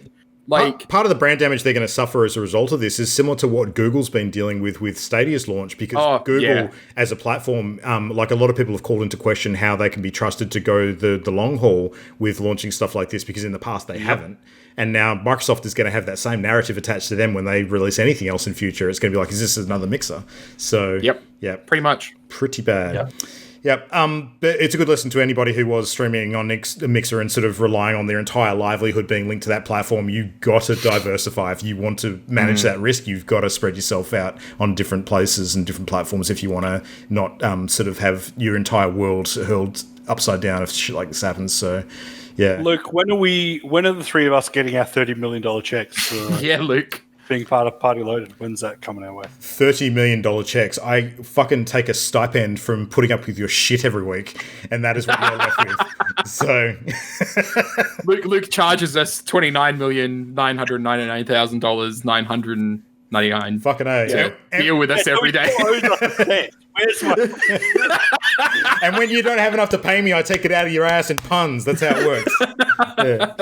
Anyway, so there's more to talk about sort of news-wise this last fortnight in terms of like big game news and stuff, but we're going to roll that into our main segment because each year around this time what we've traditionally done is we've had like a party-loaded sort of E3 coverage, whether that's like an entire episode worth of us discussing the different press conferences and things that have gone on, or whether we're sort of live reacting and sort of on video talking over the conference and stuff, which we did last year, which is a lot of fun. Can't do that this year because things are really different. So what we've sort of realized is that this year, around this season, we've still got a lot of the same kind of game announcements and press conferences and trailers and stuff happening. But instead of a convention season, it's become pretty much like an unconventional season when it comes to that information getting out. So we're going to do a roll-up of it tonight and talk about some of the big announcements over the last fortnight. And I think this fortnight in particular has had the big ones that we've kind of been waiting for, like particularly the PlayStation 5 sort of proper media launch and some other sort of Summer of Games stuff, Guerrilla Collective, EA Play, all that kind of thing. So, yeah. Adrian, go. Is the PlayStation 5... This is totally off topic. Is the PlayStation 5 backwards compatible? Yes. Yeah, mostly. Yeah. Mostly, yes. Yeah. That's just totally random. I just wanted to know that. Well, that we can hit on that. Do you want to start with the Sony conference? I think that's probably the logical one to start with because that kind of kicked off the fortnight, really, didn't it? Sure. So Now that's a segue. yeah, nice. Yeah. So I mean, the thing that they've said with regards to backwards compatibility is that officially it's not across the board. They've got a list of games that it is going to be backwards compatible for, which implies that there's actually work required to be done on those games in terms of like patches and things like that, or from a certain date, things that are being developed are guaranteed to sort of work on both. But they haven't committed to every single game being backwards compatible. It's like at least 100 plus of the biggest hitters. So I think the answer realistically is that most of your games will be. The ones that you would want to be backwards compatible probably will be. It's some of the niche ones, maybe not. So, yeah, it's basically the same situation as what happened with the Xbox One, where they announced their backwards compatibility, and it's like we're backwards compatible with these games, and we'll keep on expanding out that library. Yeah. And to their credit, they did a really good job of adding to that over time. Yeah. But I guess as a consumer, there's a big difference between having the certainty of everything from this generation is compatible versus I have to consult a fucking list. So yeah, absolutely, which is a bit annoying. So the PlayStation conference sort of kicked off about a fortnight ago, and there's been quite a bit of sort of news on bits and pieces of it since then. Overall, I'm just going to sort of speak out of turn first and sort of say I thought it was a pretty good presentation. So I thought it was good. Yeah, showed a whole bunch of games. There was some sort of I did like that they included games. Yeah, there was. Yeah. I like that they included gameplay. Specifically, that's a legitimate point. There was a lot of actual gameplay. Yeah, which was good. I think the other legitimate point too is that they actually very carefully showed some, not all, gameplay that I think quite well showed off the new generation platform. So, yeah, particularly the Ratchet and Clank stuff that they showed, I thought was a really good showcase for what some of the new tech will do with fast loading times of environments and things like that. So. So you guys, Adrian and Christian, I think you two in particular are probably more Ratchet and Clank fans than I am, and Matt, I have no idea. Oh, maybe just Adrian then. Just Adrian. I've played the most recent remake, but that's about it. So Adrian, did you see the Ratchet and Clank sort of footage? Yeah, I did, but I had to Google it after you guys brought it up because I didn't even realize. Until you guys put it in the chat, I was like, "Oh, new Ratchet and Clank, cool." Looks good, but I mean, it's kind of like it looks good, but you're playing with like what's the best way to put it? Like, yeah, sure, you're batting 100, but you're playing with like child's toys. Like it's Ratchet and Clank. It's not like not The Last of Us Part 3. Yeah, exactly. Part 3. So, thank God. Like, yeah, it's impressive, but it's still just Ratchet and Clank. Like, it's not. Maybe that's real like naive or like uninformed opinion because it still takes a lot of effort and a lot of power to do what they're showing off. I don't think it's reductive to say that the audience for the game likely won't change, but at the same time still say that it looks like a technological feat. Look, so. I almost thought it looked too good. Really? Part of me is like, in my mind, Ratchet and Clank's more kind of cartoony and like brighter, whereas I feel like it's like so high fidelity that like it felt like enemy silhouettes weren't as kind of like clearly defined in the environment, and like the animations of like the particle effects were a bit too like distracting, and it didn't seem very clean to me. In my mind, Ratchet and Clank has always looked amazing. Like the most recent one looks amazing. So we're looking at that new footage. I'll have to watch it again actually to give you like a proper account. But look, I'll still be able to watch Ratchet and masturbate it effectively. So I'll There's keep a And lady. There's a lady. there's a Ratchet. female No, I Lombax. don't want the lady one. Like, Ratchet and Clank still will have its appeal. The fact that it's HD just, is more exciting. Ratchet and Wank. Ratchet. Ratchet. Yeah. But on the front of like the fidelity of it and everything, like this is a separate announcement. It wasn't related to Sony, but Crash Bandicoot 4 and the way it looks and how cartoony it is, I fucking love it. It's I love so that. good. Like, and I feel like that's the kind of direction that high fidelity like games about cartoon characters essentially kind of needs to go. They need to Totally agree. stylize themselves more, remove that texture, like keep it simple colors and everything like that, and just like have over exaggerated colors, lean into the cartoon. Yep, super saturated. Like it looks gorgeous, and the way they've animated Crash is fucking great. Like I'm actually genuinely excited for a Crash game. I never have been in my life. Yeah. So I'm curious as to how much, like, because the environmental gameplay that they showed was a lot of sort of jumping into portals and that either sort of transitioning the environment completely or jumping ahead to another sort of position in the same sort of environment. I'm really curious as to how much of that stuff is scripted and on rails versus sort of free agency to sort of roam. Because if it's a bit more sort of scripted, then it's less of a technological marvel, the fact that you could call into being like any other separate sort of side environment at a moment's notice, because the sort of, the preload for that would have to be, You're talking about Ratchet and Clank? Yeah. Sorry, Ratchet and Clank, yeah. So the dimension hopping stuff specifically. So Yeah. I'm very curious as to the like mechanics behind that. Thing, that would be awesome. If you're just like, joo, and like jumping. Like if you're controlling the jumping, that'd be but basically they're stealing the mechanic from Titanfall 2. Yeah. Like if they stole the mechanic from Titanfall 2, where it's essentially two separate worlds existing at the same time, that'd be fucking amazing. Yeah. Or Well, they're achieving the promise of Bioshock Infinite. Yeah, exactly. Yeah. What was supposed to happen in Bioshock Infinite? It makes me think. I remember talking about like in Dishonored 2. There's an item you get later in the game that's like a looking glass, and you can hold it up and view in real time the past and the present, like on one screen. Yep. And like move the looking glass. You can actually see enemies walking around in the past as you move it around. So, like, it makes me think of that. I think there's a big difference between sort of seeing a different view of the same sort of structured environment versus something completely different, though, which you can actually interact with. Yeah. I wanted to say up front that I think Sony should be fined a significant amount of money, maybe $100 million, for opening their conference with GTA 5. I disagree. I actually think it was I agree. Of course you do. PlayStation 5 reveal event, and they're fucking announcing a PlayStation 3 game. So what they should have opened it with is like this slow fade from black, and then this guy in the back of a wagon saying, "Oh, you're awake," and it's Skyrim on PS5. What they should have opened Finally, you're awake. is Ratchet in a rat mankini. That would have been the perfect way to My wife, my clank. I think it's actually cool.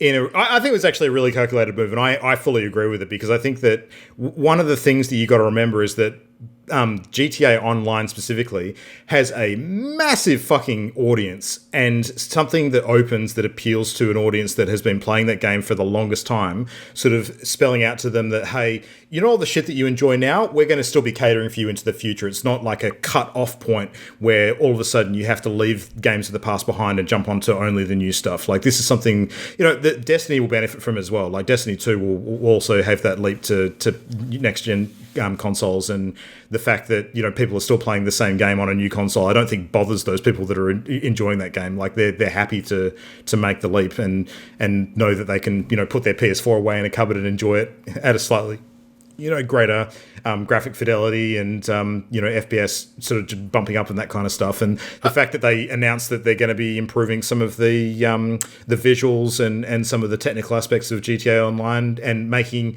the other big part of that announcement too was that it's going to be almost like a pack-in, like for free for everybody. And the people who are currently playing the game get a huge stack of in-game cash between now and the release too. So I actually think. Well, the reason why I think it was a good thing to open with is because I don't think it would have fit better anywhere else during the presentation. Like, I think at the very beginning, and then get it out of the way. Should have had a sizzle reel of these are the PS4 games that are coming to PS5. Bam, bam, bam, bam, bam. Yeah, But look, I get what you mean. It's a huge game. People love it, but personally, fuck off. Yeah, like I would say, like communicating, hey, we're going to continue supporting the game on other platforms. That's more of a Rockstar communication than a Sony communication. Maybe. But not only that, but also like, you know, if I'm watching a conference about a brand new game console, I don't want to know about the old fucking games that I can play. I don't want to know about the new ones. You know, like open up with something I've not seen before. Like get me excited to buy this thing. It's like, oh, I can play GTA 5 again. Okay, well, I'm just going to close the stream now. You know, like I can already play GTA 5. may also be a tiny bit of bias here because I clearly like GTA 5 a shitload more than the you three. So, I enjoyed it when it came out 8 years ago. Yeah, exactly. Is this going to be the? I don't think it's the first. I think that Braid might actually be one of the earlier ones that has spanned 3 console generations. So. That's interesting, and it's not going to do any harm to their global sales figures being one of the highest selling games of all time either. No. Having another spike on that, so yeah, they know what they're doing. I watched the Sony conference. Didn't watch it live, but I watched it in its entirety, and I just made random notes at each announcement. A lot of them were just like yes or no as to whether I was excited for the game. But other ones like there was a Little Big Planet game announced, and I just wrote, "No one actually likes Sackboy." Like, can we agree on that? Like, Sackboy's not a thing. Yeah, no one likes Sackboy. Yeah. I wrote furry motion comic is not a PS5 showcase. Furry motion. There was like the last high school thing. Yeah, with like the weird faces where they kind of come out here, but then they still have a chin. Yeah. It looked like a visual novel style, high school drama thing. I have no idea what you're talking about. I can only go off your descriptions. You watch it and you go, oh, okay, furry. I will. Right now. Yeah. Yeah. But all like bug snacks, right? Fucking bug snacks, man. I want to know bug more snacks. about that game. Oh, fuck yes. 100%, I'm calling it right now. Bug Snacks is a horror game. I am fucking calling it. It's got body horror. It's got creatures jumping out of bushes at you. It's a horror game. I'd be down for that. Yeah. The article that I pulled up on it, just as a reference tonight, was the header was, "It's all fun and games until your arm turns into a hot dog." It's like, yep. That looks delightfully fucking ridiculous. So, yeah. We should talk about how Sony fucked up the Spider-Man Miles Morales announcement, because they screwed that so bad. The end result, I think, is a good one in terms of what it actually is, but I agree that it really gave the wrong impression initially. Yeah. Can I? Because I don't really, as usual, I have no idea what anyone's talking about, but. So I'm like, I get a little bit of information via Twitter.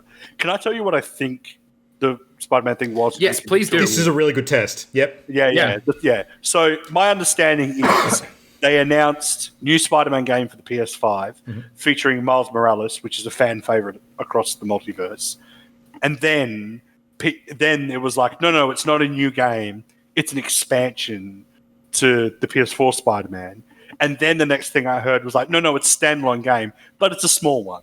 Is that correct? Yeah, that's pretty much how it went. That's basically correct. But like, I've also heard like it's not a small one. Like to call it a small game is also unfair. Like it's basically like it is a fully standalone game that you would feel happy to pay for the same price that you pay for the last one, right? Like it should be.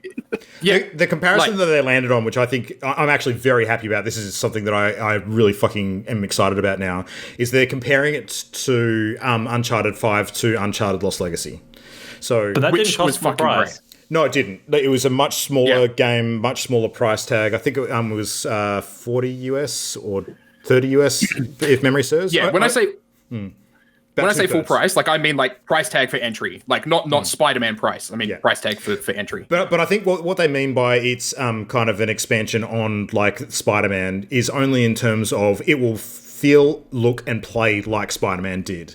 Like it'll have the same New York kind of city map. It'll have the same sort of style of game for the most part, but it'll be new characters, new story, he'll probably have his own sort of way of moving, and like you even see the footage of him web swinging, like because Peter Parker's a seasoned veteran. When he web swings, there's a purpose to it. When Miles Morales does it, it's like this flailing kind of motion in midair as well, which looks really fucking cool, and it's different. So it'll do better to support the character like that without just copying all of the assets and motion over from the original Spider-Man. It'll be different enough, but I think if you're looking for it to feel like a made from the ground up PS5 Spider-Man, that's where you're going to be disappointed, because it'll be more of a good thing sort of thing. I think that it will do some things on PS5 that it couldn't have done on PS4, and one of those I think is hopefully the speed at which you move through the city, because I know that they were restricted with the swinging speed in having to actually stream the city in front of you.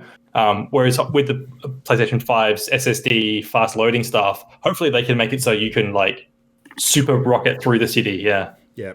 It's funny, actually, like the fast loading's a thing that's been talked about a lot, particularly when they've showed off the Spider-Man demos, because they used that earlier on to show the difference between PS4 and PS5 loading time. But it's a weird game to show that as an example for, because the loading screens on Spider-Man were the subway sort of scenes where you're actually on the train sort of moving from location to location. But nobody fucking saw them because everyone loves swinging through the city so much that they never bothered to fast travel. And the subway scenes were actually really fucking wholesome and super enjoyable to watch. So I'm actually kind of like, I'd be kind of sad to see them go. But the whole way that the game's been talked about, like, has me kind of worried, because like it feels like they're trying to control messaging about it before the game is even out. Like they're trying to be like, okay, no, so don't get your expectations too high. It's not a fully fledged game. But then the devs are coming in and going, no, fuck you. It's a fully fledged game. When Lost Legacy came out, there was a similar level of confusion around what it would look like, because it had been it's not well trodden ground as a product. So I don't blame them. Like what language could they have used in the presentation to correctly express what it is? I can't think of how they could have done that. Like if they'd said a new adventure from like Spider-Man, or like a new Spider-Man experience or something. And you don't announce the game by comparing it to another game. That's not done. So. Yeah. You don't say, like Spider-Man Miles Morales, it's like Uncharted Lost Legacy. Here's Spider-Man Miles Morales. It's a video game. Yeah. but a shorter sort of more contained focused story based on Miles and introducing him to the setting prior to them doing. He's already in the setting. Well, I mean, introducing him as Spider-Man as opposed to just as Miles. So mild spoilers for Spider-Man for anyone who hasn't sort of gotten to that bit. I think I think that's really good. I'm all about that, because it sets them up perfectly with Spider-Man 2 to not have to do that, so they can just get on with it. Yeah, I think honestly they just shouldn't have talked about the size of it. Like just be like, we're making Spider-Man Miles Morales. I don't talk about the size of it. People will be excited about it, whether or not it's a big game or not. Yeah. No, I agree. But I'm excited for it. The biggest shock with it as well is that it's January next year? That's super fucking soon. So yeah, that was kind of a surprise. What else did we have big hitters during that conference? Resident Evil Village. Oh yeah. Yep. Which was leaked a long time ago. That was no surprise to anybody who was paying attention. Yeah, but actually seeing sort of the direction they're going with it being in this weird kind of American Horror Story style village. Have you guys seen any of the stuff for it? I knew it before. No. So, but I don't really like. I'm not a Resident Evil fan, so like for me, Animal Crossing meets Resident Evil. Well, you know how a lot of Resident Evil New Horizons. No. You know how a lot of Resident Evil games have a pretty consistent kind of theme to them, where you're usually sort of either in Raccoon City or in some sort of umbrella sort of base of some sort, and they are the fucking same universe. There's a lot of consistency to it. Yeah. But Resident Evil 4 is like a Spanish village. Resident Evil 5 is Africa. Resident Evil 6 is China. Resident Evil 7 is a There was still somehow a consistent kind of style to it. Like, you knew what you're in for. You knew you're in for, a sort of Resident Evil game involving fighting zombies, dealing with Umbrella Corporation, that kind of well-trodden ground. But Biohazard, like number 7, kind of broke those chains and did its own thing as being like a weird kind of horror game set in like a single house location and this fucked up family that you had to kind of work out what was going on with. And when you got deeper into the game, obviously there was some connecting tissue to Resident Evil as a whole. But it seems like they're doing that again. Like they've got this weird kind of new setting that you're just like, how is this linked to Resident Evil at large? It doesn't actually make sense on the surface apart from, the Umbrella logo flashing briefly in the trailer on some sort of weird kind of sundial type thing. I don't know what it was. And then at the very end, you see Chris Redfield, who's one of the older characters in the series, who looks very different. And kind of like giant body. Yeah, but apart from that, it's got what looks like witches and werewolves and all this other weird sort of medieval The werewolf shit. stuff is interesting. Yeah. Yeah. So the vibe looks cool. I just want to say, I don't think that the setting looks really new for the franchise to me. It looks very similar to Resident Evil 4, in my opinion. Okay. Interesting. I'm going to have to go back and play 4 again. Well, they'll probably remake it at this point, won't they? Yeah. All I remember that or is you can shoot birds. You can. You shoot the crows, you get ammo from them. Yeah. Ammo birds. Ammo birds.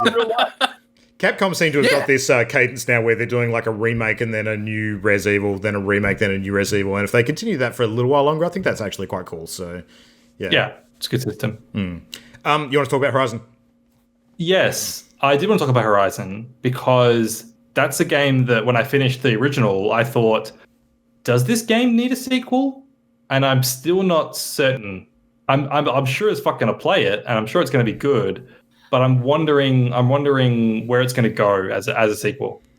Yeah, I dislike the fact that they were bragging about how big the world is, and I was just immediately like, that for me is a total turn off. Like you're saying, like you see those mountains, you can climb them. Yeah, that's like it just bothers me. Like the last game that did a gigantic open world that literally was way too big was Assassin's Creed Odyssey, and it was so large that they had to turn around and assure their fans afterwards the next one won't be that big, we promise. But like it just feels like some developers just don't fucking get it, or at least their boss doesn't get it and says, okay, make the map twice as big as the last one, because hey, like gamers like big things. So I like the idea of them changing the environment a lot more compared to the first game. Like if there's sections of desert and there's sections of like underwater and sort of mountainous type of terrain, that's a lot less samey than some of the areas in the first game were, and I think that's interesting. But you're right, if that equates to much larger open world maps, then maybe that could be problematic. So yeah. You can have variety without needing it to be the size of the fucking globe. You could totally have it set in different areas, and like it's almost like the whole game could be made up of like 3 smaller open world areas or something like that. Yeah, that could be. Well, like Zootopia, where like every section of Zootopia is like made for a different biome of animals. You've got the Arctic part of the city, sure, the tiny town for the mice, and then there's like the desert for the camels. That's the Horizon Zero Dawn I want to play. Yeah. Horizon Zero Dawn. So you're in favor of segregation. I'm in favor of anthropomorphized animals, Christian. So the game's called Forbidden West, right? That's what it's called? Yep, Horizon Forbidden West. And it seems quite clear that you go to the west coast of America. But I'm hoping, my one hope for the game is that you actually go to Asia. I think that'd be really cool if you cross the Pacific Ocean, because that is, we now would refer to Asia as the East. But in her world, they wouldn't have that frame of reference. So going across the ocean to Asia could be the Forbidden West. Okay, that's what I'm hoping. There's a lot of areas with Asian influence that you actually see in there, like in the video. So that's possible. Yeah. It looks cool, but the big thing that I found lacking sort of watching that trailer is that like the world building stuff with this sort of post-apocalyptic sort of robotic animal type thing they have going on is a really cool part of Horizon. But I really loved the story of the first game. Like I thought the story was really cool, and you don't really get any idea as to the story in this trailer whatsoever, which is fair because it's probably a way out from being developed. But because I don't know what her kind of enemy is, like really, like they show this weird thing. Green, yeah. They showed this weird thing at the end with like a robotic Oliphants kind of thing, like very Lord of the Rings kind of Haradrim kind of thing going on. But I don't know. Yeah, I think instead of the bad robots having red, the bad robots are going to have green, and that's going to be it. That's basically you. I thought the enemy was fungus. No, that's Last of Us. Yeah. Don't get your franchises crossed. Yeah. No, I mean, it looks gorgeous. It'll be really, really cool. I think that was probably one of the presentations that actually didn't benefit particularly well from being shown on a live stream, because you watch that trailer separately later, it's much nicer. So, yeah. If you can tame and then ride specific robots, then I'm on board. You could Because do I that. can ride the turtle and the big robot turtle in the trailer.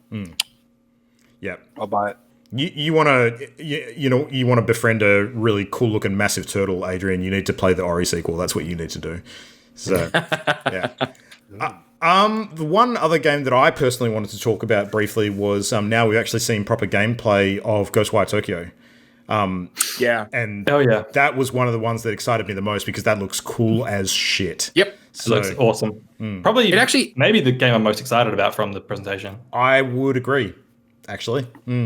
It reminds me a little bit of Fear, like the original Fear, but like obviously you have superpowers now, so there's like a bit of Bioshock in there as well. Like it's kind of the vibe I'm getting from it. Yeah.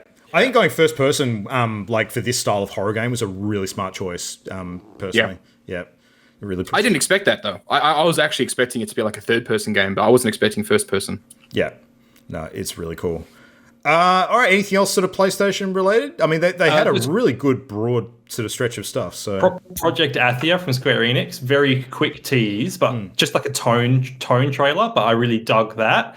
And the Demon Souls remake, I'm very happy about that. yeah, That's pretty much the only other stuff I wanted to mention. Yeah. absolutely. Yeah, they had some super weird looking shit that we don't know heaps about, which we'll find out as time goes on. I guess there's definitely some Kojima looking stuff in there, even though he's not. Oh yeah, Pragmata. Yeah. So that was kind of cool. All right. So Matt, did you want to talk Guerrilla Collective for a little bit? Well, actually, before I talk Guerrilla Collective, there is one other game that I don't know how much EA covered, but I know the one big one that super caught my attention was Star Wars Squadrons. Fuck yes.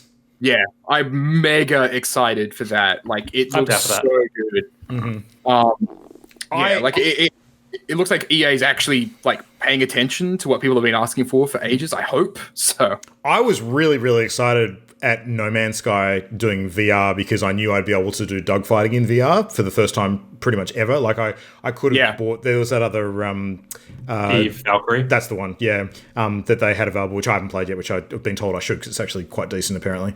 But being able to do dogfighting in the Star Wars universe, which is pretty much peak like childhood dream stuff, I think that is really cool and I want to do it. Yeah. Yep. But yeah, Guerrilla Collective was basically like a 2-day long event, which was structured very similar to like the Nintendo Direct kind of thing. It had like rotating hosts and stuff put in segments where like some larger publishers like Paradox, who are technically independent, were in there actually showing off a whole bunch of games that they're going to be coming out with. I didn't watch the whole thing live because it was way too fucking long and there was tons of content in there. I did, and I actually thought it was the best presented EA presentation I've ever seen. It was really fucking good.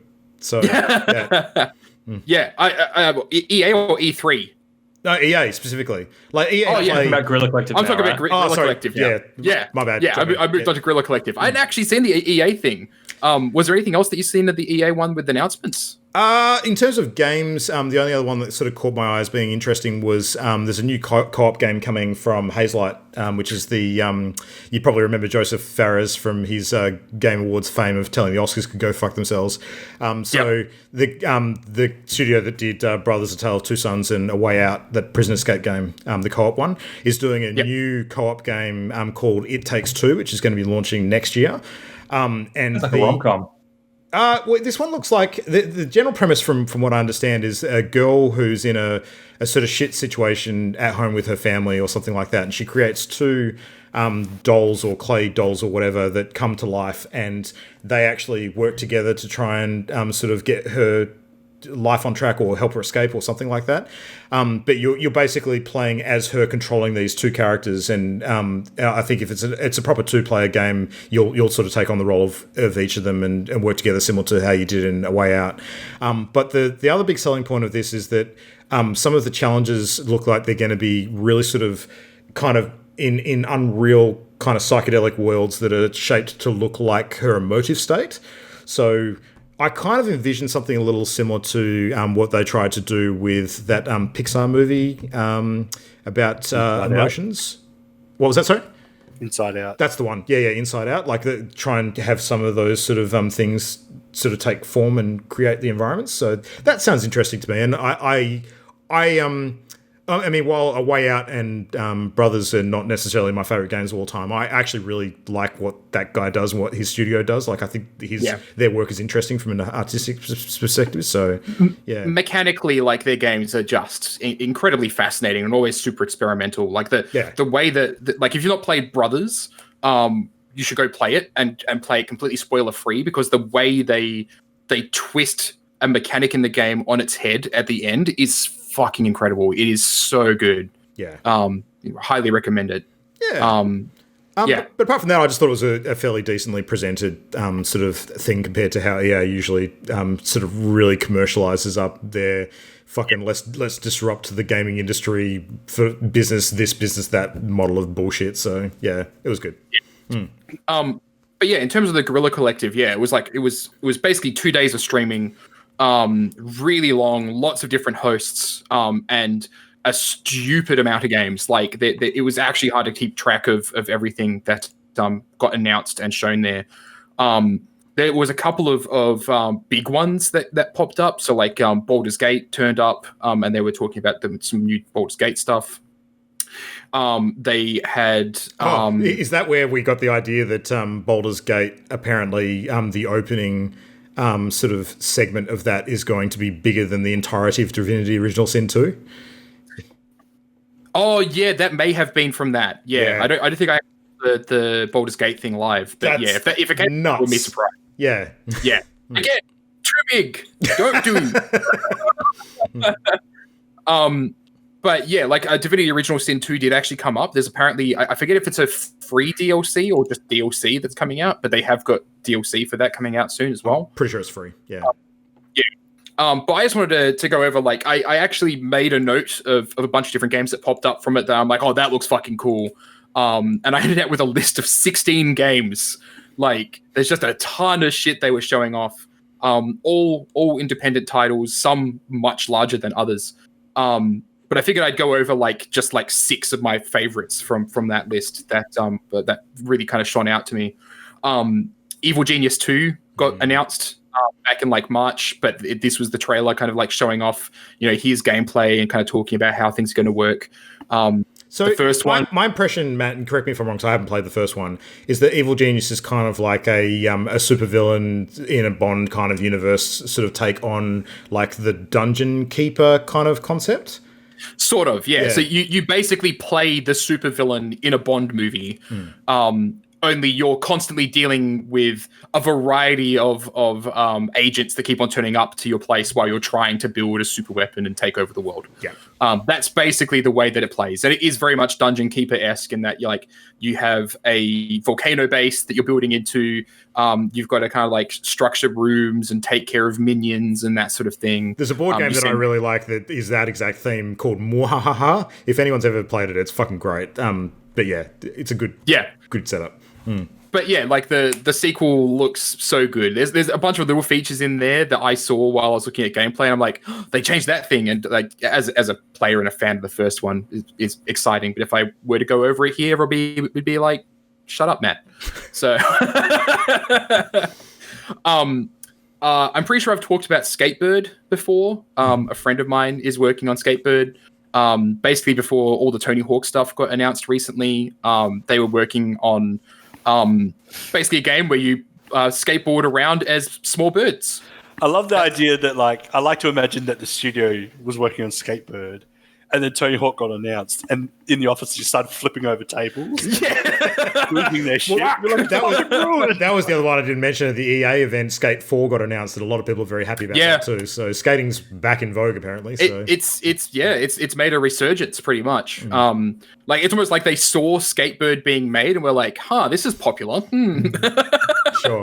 Yeah. And the Skate 4 thing was just an announcement that they didn't even show any gameplay. It was just an announcement they were going to start working on it. Yeah. So Skatebird is another one that's very much worth looking up. It's really cute.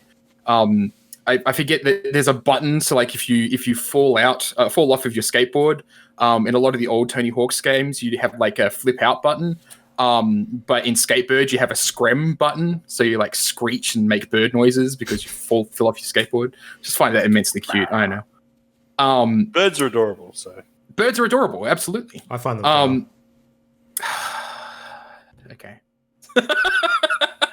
That's enough. There was one called Exo 1, which I've actually seen a lot of GIFs for on Twitter previously. I've played a little bit of it. It's immensely beautiful and just like this gorgeous atmospheric game where you basically fly around a spacecraft, and it seems like there's almost like this narrative about like a bit of time travel. Like, this was a journey that was made like 1,000 years ago or something like that. But just, mega beautiful. It looks very mysterious, like lots of journey vibes about it. Yeah. But just the locomotion and how you fly around in it is just beautiful and incredible. And Perth developer. Oh, yeah, it is too. Yeah. Mm-hmm. There was a couple of really funny ones, but probably the standout funny ones.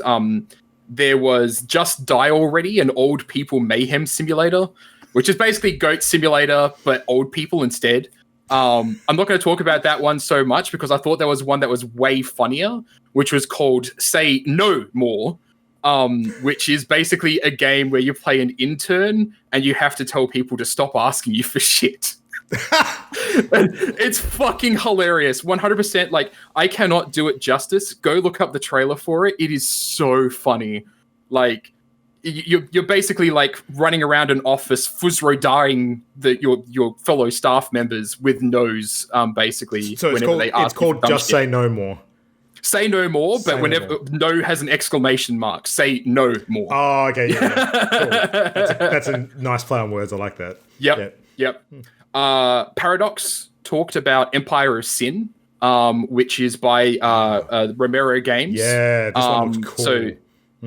So Brenda and John Romero. Yep. John. Yep. And it's basically mobster XCOM. That is, like, in a nutshell what it is. It looks fucking great. Give it to me. I'm super into it. I'm looking forward to it. And I actually have somehow copied Exo 1 to a second slide. I'm that excited for it. I'm watching there was a couple gameplay footage, man. It's so good. Oh, Say No More? Yeah, it's fucking great. It's so good. There's a couple little ones I'll just kind of like rattle off briefly and not go into too much detail about it. Wolfstride, which is basically JRPG giant anime mech battles, and it actually has like an anime style to it. Floppy Nights, which is by the developer of Dicey Dungeons, which is like a strategy deck building game. Liberated, which is like this gritty noir black and white comic book kind of themed side-scrolling shooter. 100 Days, which I actually have put on my wish list because I think it looks really cool. It's a winemaking simulator and management game. You kind of build a winery, which just looks super relaxing and cool. Sounds like an alchemy simulator kind of thing. Yeah. Genesis Noir, which again, 100% go watch the trailer for it because it is fucking weird. But basically, it's a mega artistic murder mystery about how the Big Bang was the point at which a jealous god killed another god. And that's how the universe came into being. So you're investigating that murder. It sounds really cool. Dwarf Fortress, which has been out for ages, is actually getting a PC release, and it doesn't look like freaking arcane symbols. Like it actually looks like characters now. Doesn't look like an ASCII code game. Yeah. No, it doesn't look like an ASCII code game anymore. Per Aspera, which is basically like a Mars colony city builder game, but there was hints that you have to deal with aliens, which is kind of a neat kind of concept. Midnight Ghost Hunt. So if you've ever played Prop Hunt or heard of Prop Hunt, Midnight Ghost Hunt is Prop Hunt. Only the props can fight back because you possess them and throw them at the people trying to kill you. Wow. Which is pretty cool looking. And the last one, which is also one of my faves, look quite cool. Fights in Tight Spaces, which is basically another turn-based deck building card game type thing, where you're basically playing a character and having to fight a whole bunch of people that have surrounded you, essentially. It sort of reminds me a little bit of the first-person shooter where like time only progresses when you turn, but like top-down and strategy. Super hot, yeah. So basically, sort of like Super Hot, but strategy top-down game instead. So that was a whole bunch of indie games. If you go into Steam, there's actually a guerrilla collective thing that they have on there right now, and you can see some of them. And yeah, there's some absolutely incredible stuff on there worth looking at. So I just silently checked out the trailer for 100 Days, and it looks like almost like a sim game, like a theme hospital or a theme park kind of thing for a winery. It looks really cool. Yeah. It looks really good. It looks super relaxing and really fun. Yeah, I quite like it. Nice. But probably the standout for me was Say No More. Like, I thought the fucking trailer was hilarious, and I want to play that. Nice. Yeah, cool. I'm looking forward to the explosion of indie games that we're probably going to get in the next year or so with all the people that have been locked down working on stuff this year. Yeah.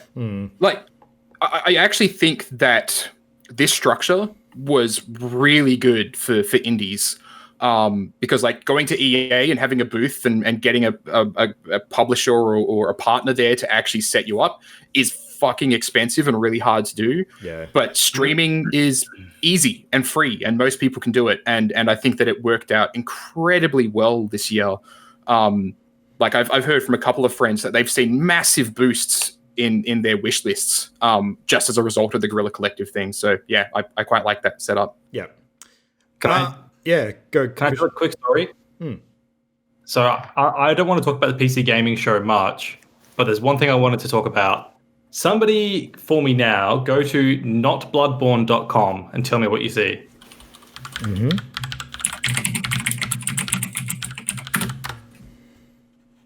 Gloomwood? Yeah. Okay. So if you go to notbloodborne.com, you see a game called Gloomwood, and the backstory to that is during this year's PC gaming show, one developer of Gloomwood was very excited to see his game featured in the show, as he'd been told, this is your time slot, this is when your game will be featured.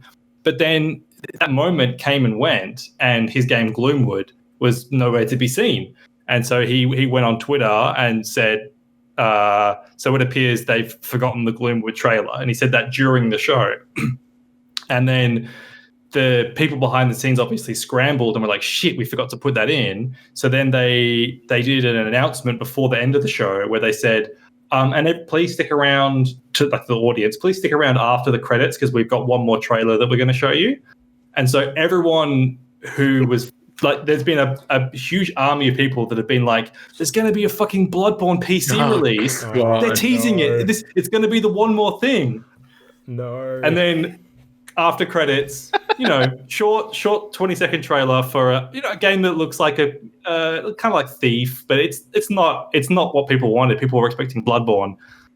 And then the poor dev on Dylan Rogers on Twitter just had to go like, I'm so sorry, everyone that thought that was going to be Bloodborne. This wasn't my fault, unsmiley face.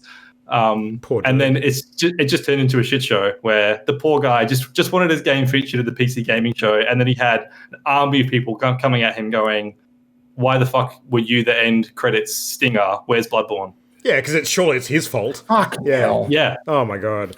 What is it with the PC gaming show just always being a fucking shit show every year? Yeah. Like Guerrilla Collective, it was their first time, and like I thought it was brilliant. I thought it was great. So. The other thing that happened was they announced the Persona 4 Golden port during the PC gaming show, except it had gone live on Steam 6 hours earlier and people were already playing it, and like that was not a surprise at all. You know what makes this super sweet is that Bloodborne, Gloomwood, it even sounds fairly similar. And it even looks like a Bloodborne ripoff, like a cheap Bloodborne knockoff. It's perfect. It's perfect comedy. Like tragic comedy. Yeah. I love it.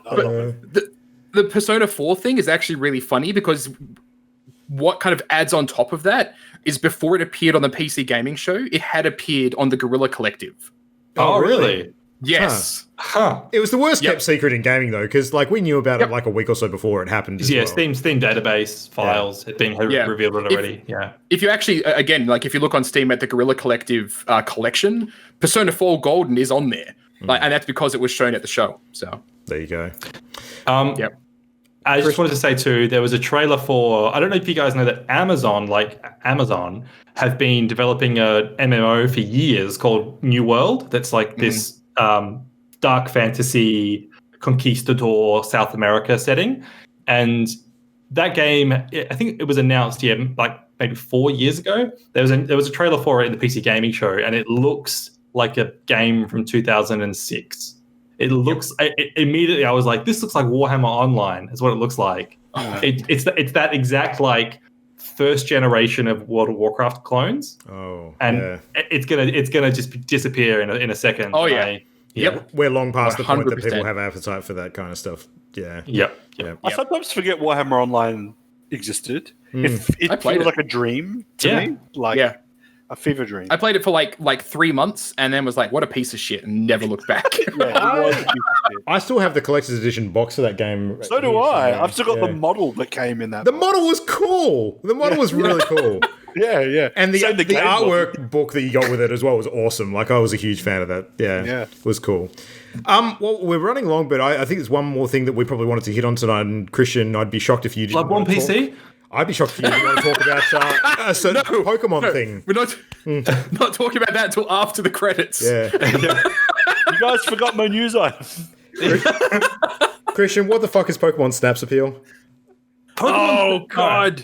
Yes, Pokemon Snap on up here, just out of view. I don't know how to describe Pokemon Snap's appeal. It's just a game I know what it is. I'll just quickly say, from my perspective, all right, I have the conch, all right. Pokemon, I fucking love Pokemon. As my top 10 games of all time, you might have seen, it was my number one game of all time. So I was little Christian Paul Paulson Brown playing Pokemon, and then Pokemon Snap was the first spin-off game that I can remember. And so it was the first time that I experienced like 3D environmental Pokemon. And that was just like, for my little child brain, was amazing seeing, on this on rails track, seeing all the Pokemon interact with each other and chucking out apples at them and seeing what they do. And it just felt like a real world full of Pokemon that I was exploring. And it had a magic to it. Yeah, absolutely. Sorry, Adrian. No, that's what I was going to say. Yeah, I was just going to say, it's because it was the first time you saw Pokemon in 3D. That's why it's so magic. But also, to put it in words that Luke will understand, I think part of it was also, it's basically a Pokemon TMZ. So TMZ? I'm surprised you don't understand, Luke. You are a boomer. Getting out of it. I don't know what the fuck TMZ is. The gossip rag. It's the freaking show in the United States where they like snap photos of celebrities in like band kind of I don't know what it stands. I don't know what it stands for, but now that you say that, I kind of have some you'll know the one. You'll know the one with like if you went and looked it up and you saw the logo, you'd be like, oh, that fucking thing. Right? Yeah. Part of the appeal as well was that like Christian said, up until that point, you'd only experienced Pokemon as like static, like unanimated characters, and to see them, and it was like nostalgia colors a lot of it, but it was like a full, although it was on rails, it was a full, like, engrossing world with Pokemon all around you, behaving in what seemed like very natural, like, behaviors, like, playing, dancing, eating. Yeah. And there was a cool point and click style excitement where Christian said you could throw apples at the Pokemon, and like you could, like, for example, I remember you used to be able to like knock one of them into some water, and then it would evolve out of the water, like Magikarp or something. But there was a Magikarp you could do that too, yeah. You could, like, if you threw apples at the Magikarp at just the right time, you could knock it into the water, and then a Gyarados would like come out of the water. It's like, it was mysterious. Like it was like, how can I interact with the Pokemon in interesting ways that would make me get the best possible photo? Yeah, and it was before the age of guides and internet, so you had to play it over and over again and find everything yourself. Totally. That's probably a big part of it too. Okay. I was obsessed with it as a kid, and you could actually get like this cartridge thing that you could then take to Toys R Us, and they had like a console that you could put the cartridge into and actually print out your photos. I remember that. Yeah, I actually did that as a kid. Like I had like 20 photos that I ended up printing out of like Mew and everything. You talking like Polaroid style or? No, it was actually like fully sized, like A4 sheets, if I remember rightly. Oh wow, okay. Yeah, it was really good. I think the best thing about it is that it really like kickstarted my fantasy for taking photos of people when they were aware that I was there. Same. Yeah. Like, I do want to say though that as much as I love Pokemon Snap, they will need to do something new to make it hold up in this modern era. I don't think the same game is going to feel like fun and crazy to play. There's going to be there needs to be more to it now. That maybe It's almost the same as on rails, I think. That maybe taps into what my thoughts are, because like given the environment of 3D Pokemon that we have in a lot of different things now, like, and I understand what you guys are saying with the nostalgia brush. Like, I think that's a big part of this, but for me, like, not having that nostalgia link that you guys do, and I'm still a huge Pokemon fan, but that, like, the idea of Pokemon Snap does zero for me. Like, absolutely nothing. Yeah. I can understand that it probably just looks like a trashy spin-off to you. It doesn't look like trash. It just looks like something, like, the buttons that it would hit for me, I think are better hit by playing the core games. That's all. Yeah. Like, it's the collecting thing for me.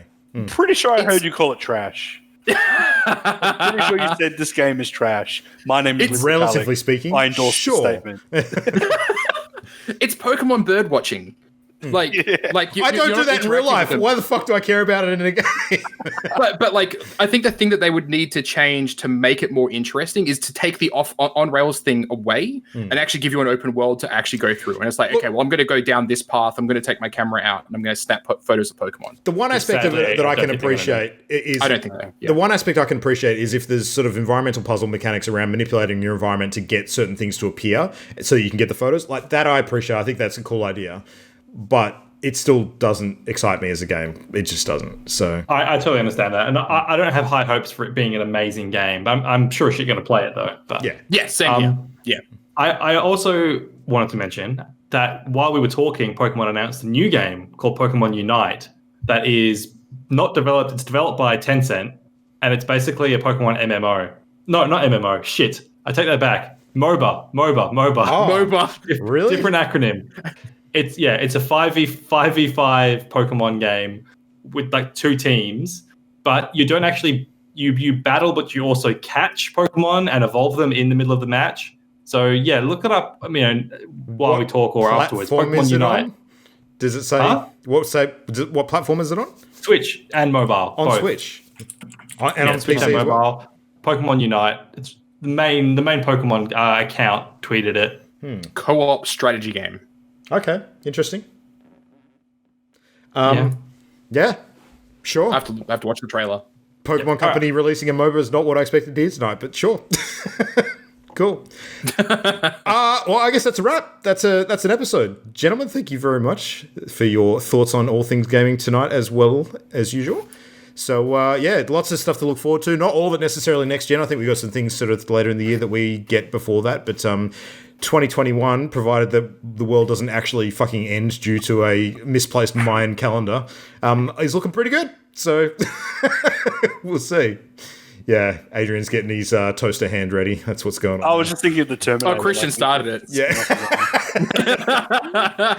Nice. Anyway, we'd love to hear your thoughts. So you get hold of us at all the usual locations. So we're on Facebook. Just look for Party Loaded, at Party Loaded Show on Twitter.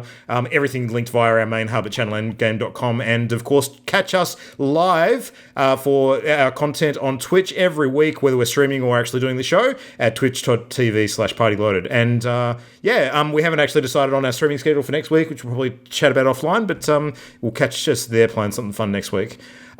Anyway, we've run long, so that's an awesome evening of entertainment. Thank you, gentlemen. Thanks, everybody. Cool. I guess we'll see you next week. Yep. Thanks all. Yeah. Good night. Bye, gang. The Party Loaded podcast is a Channel Endgame production. For this and more great gaming content, bookmark channelendgame.com.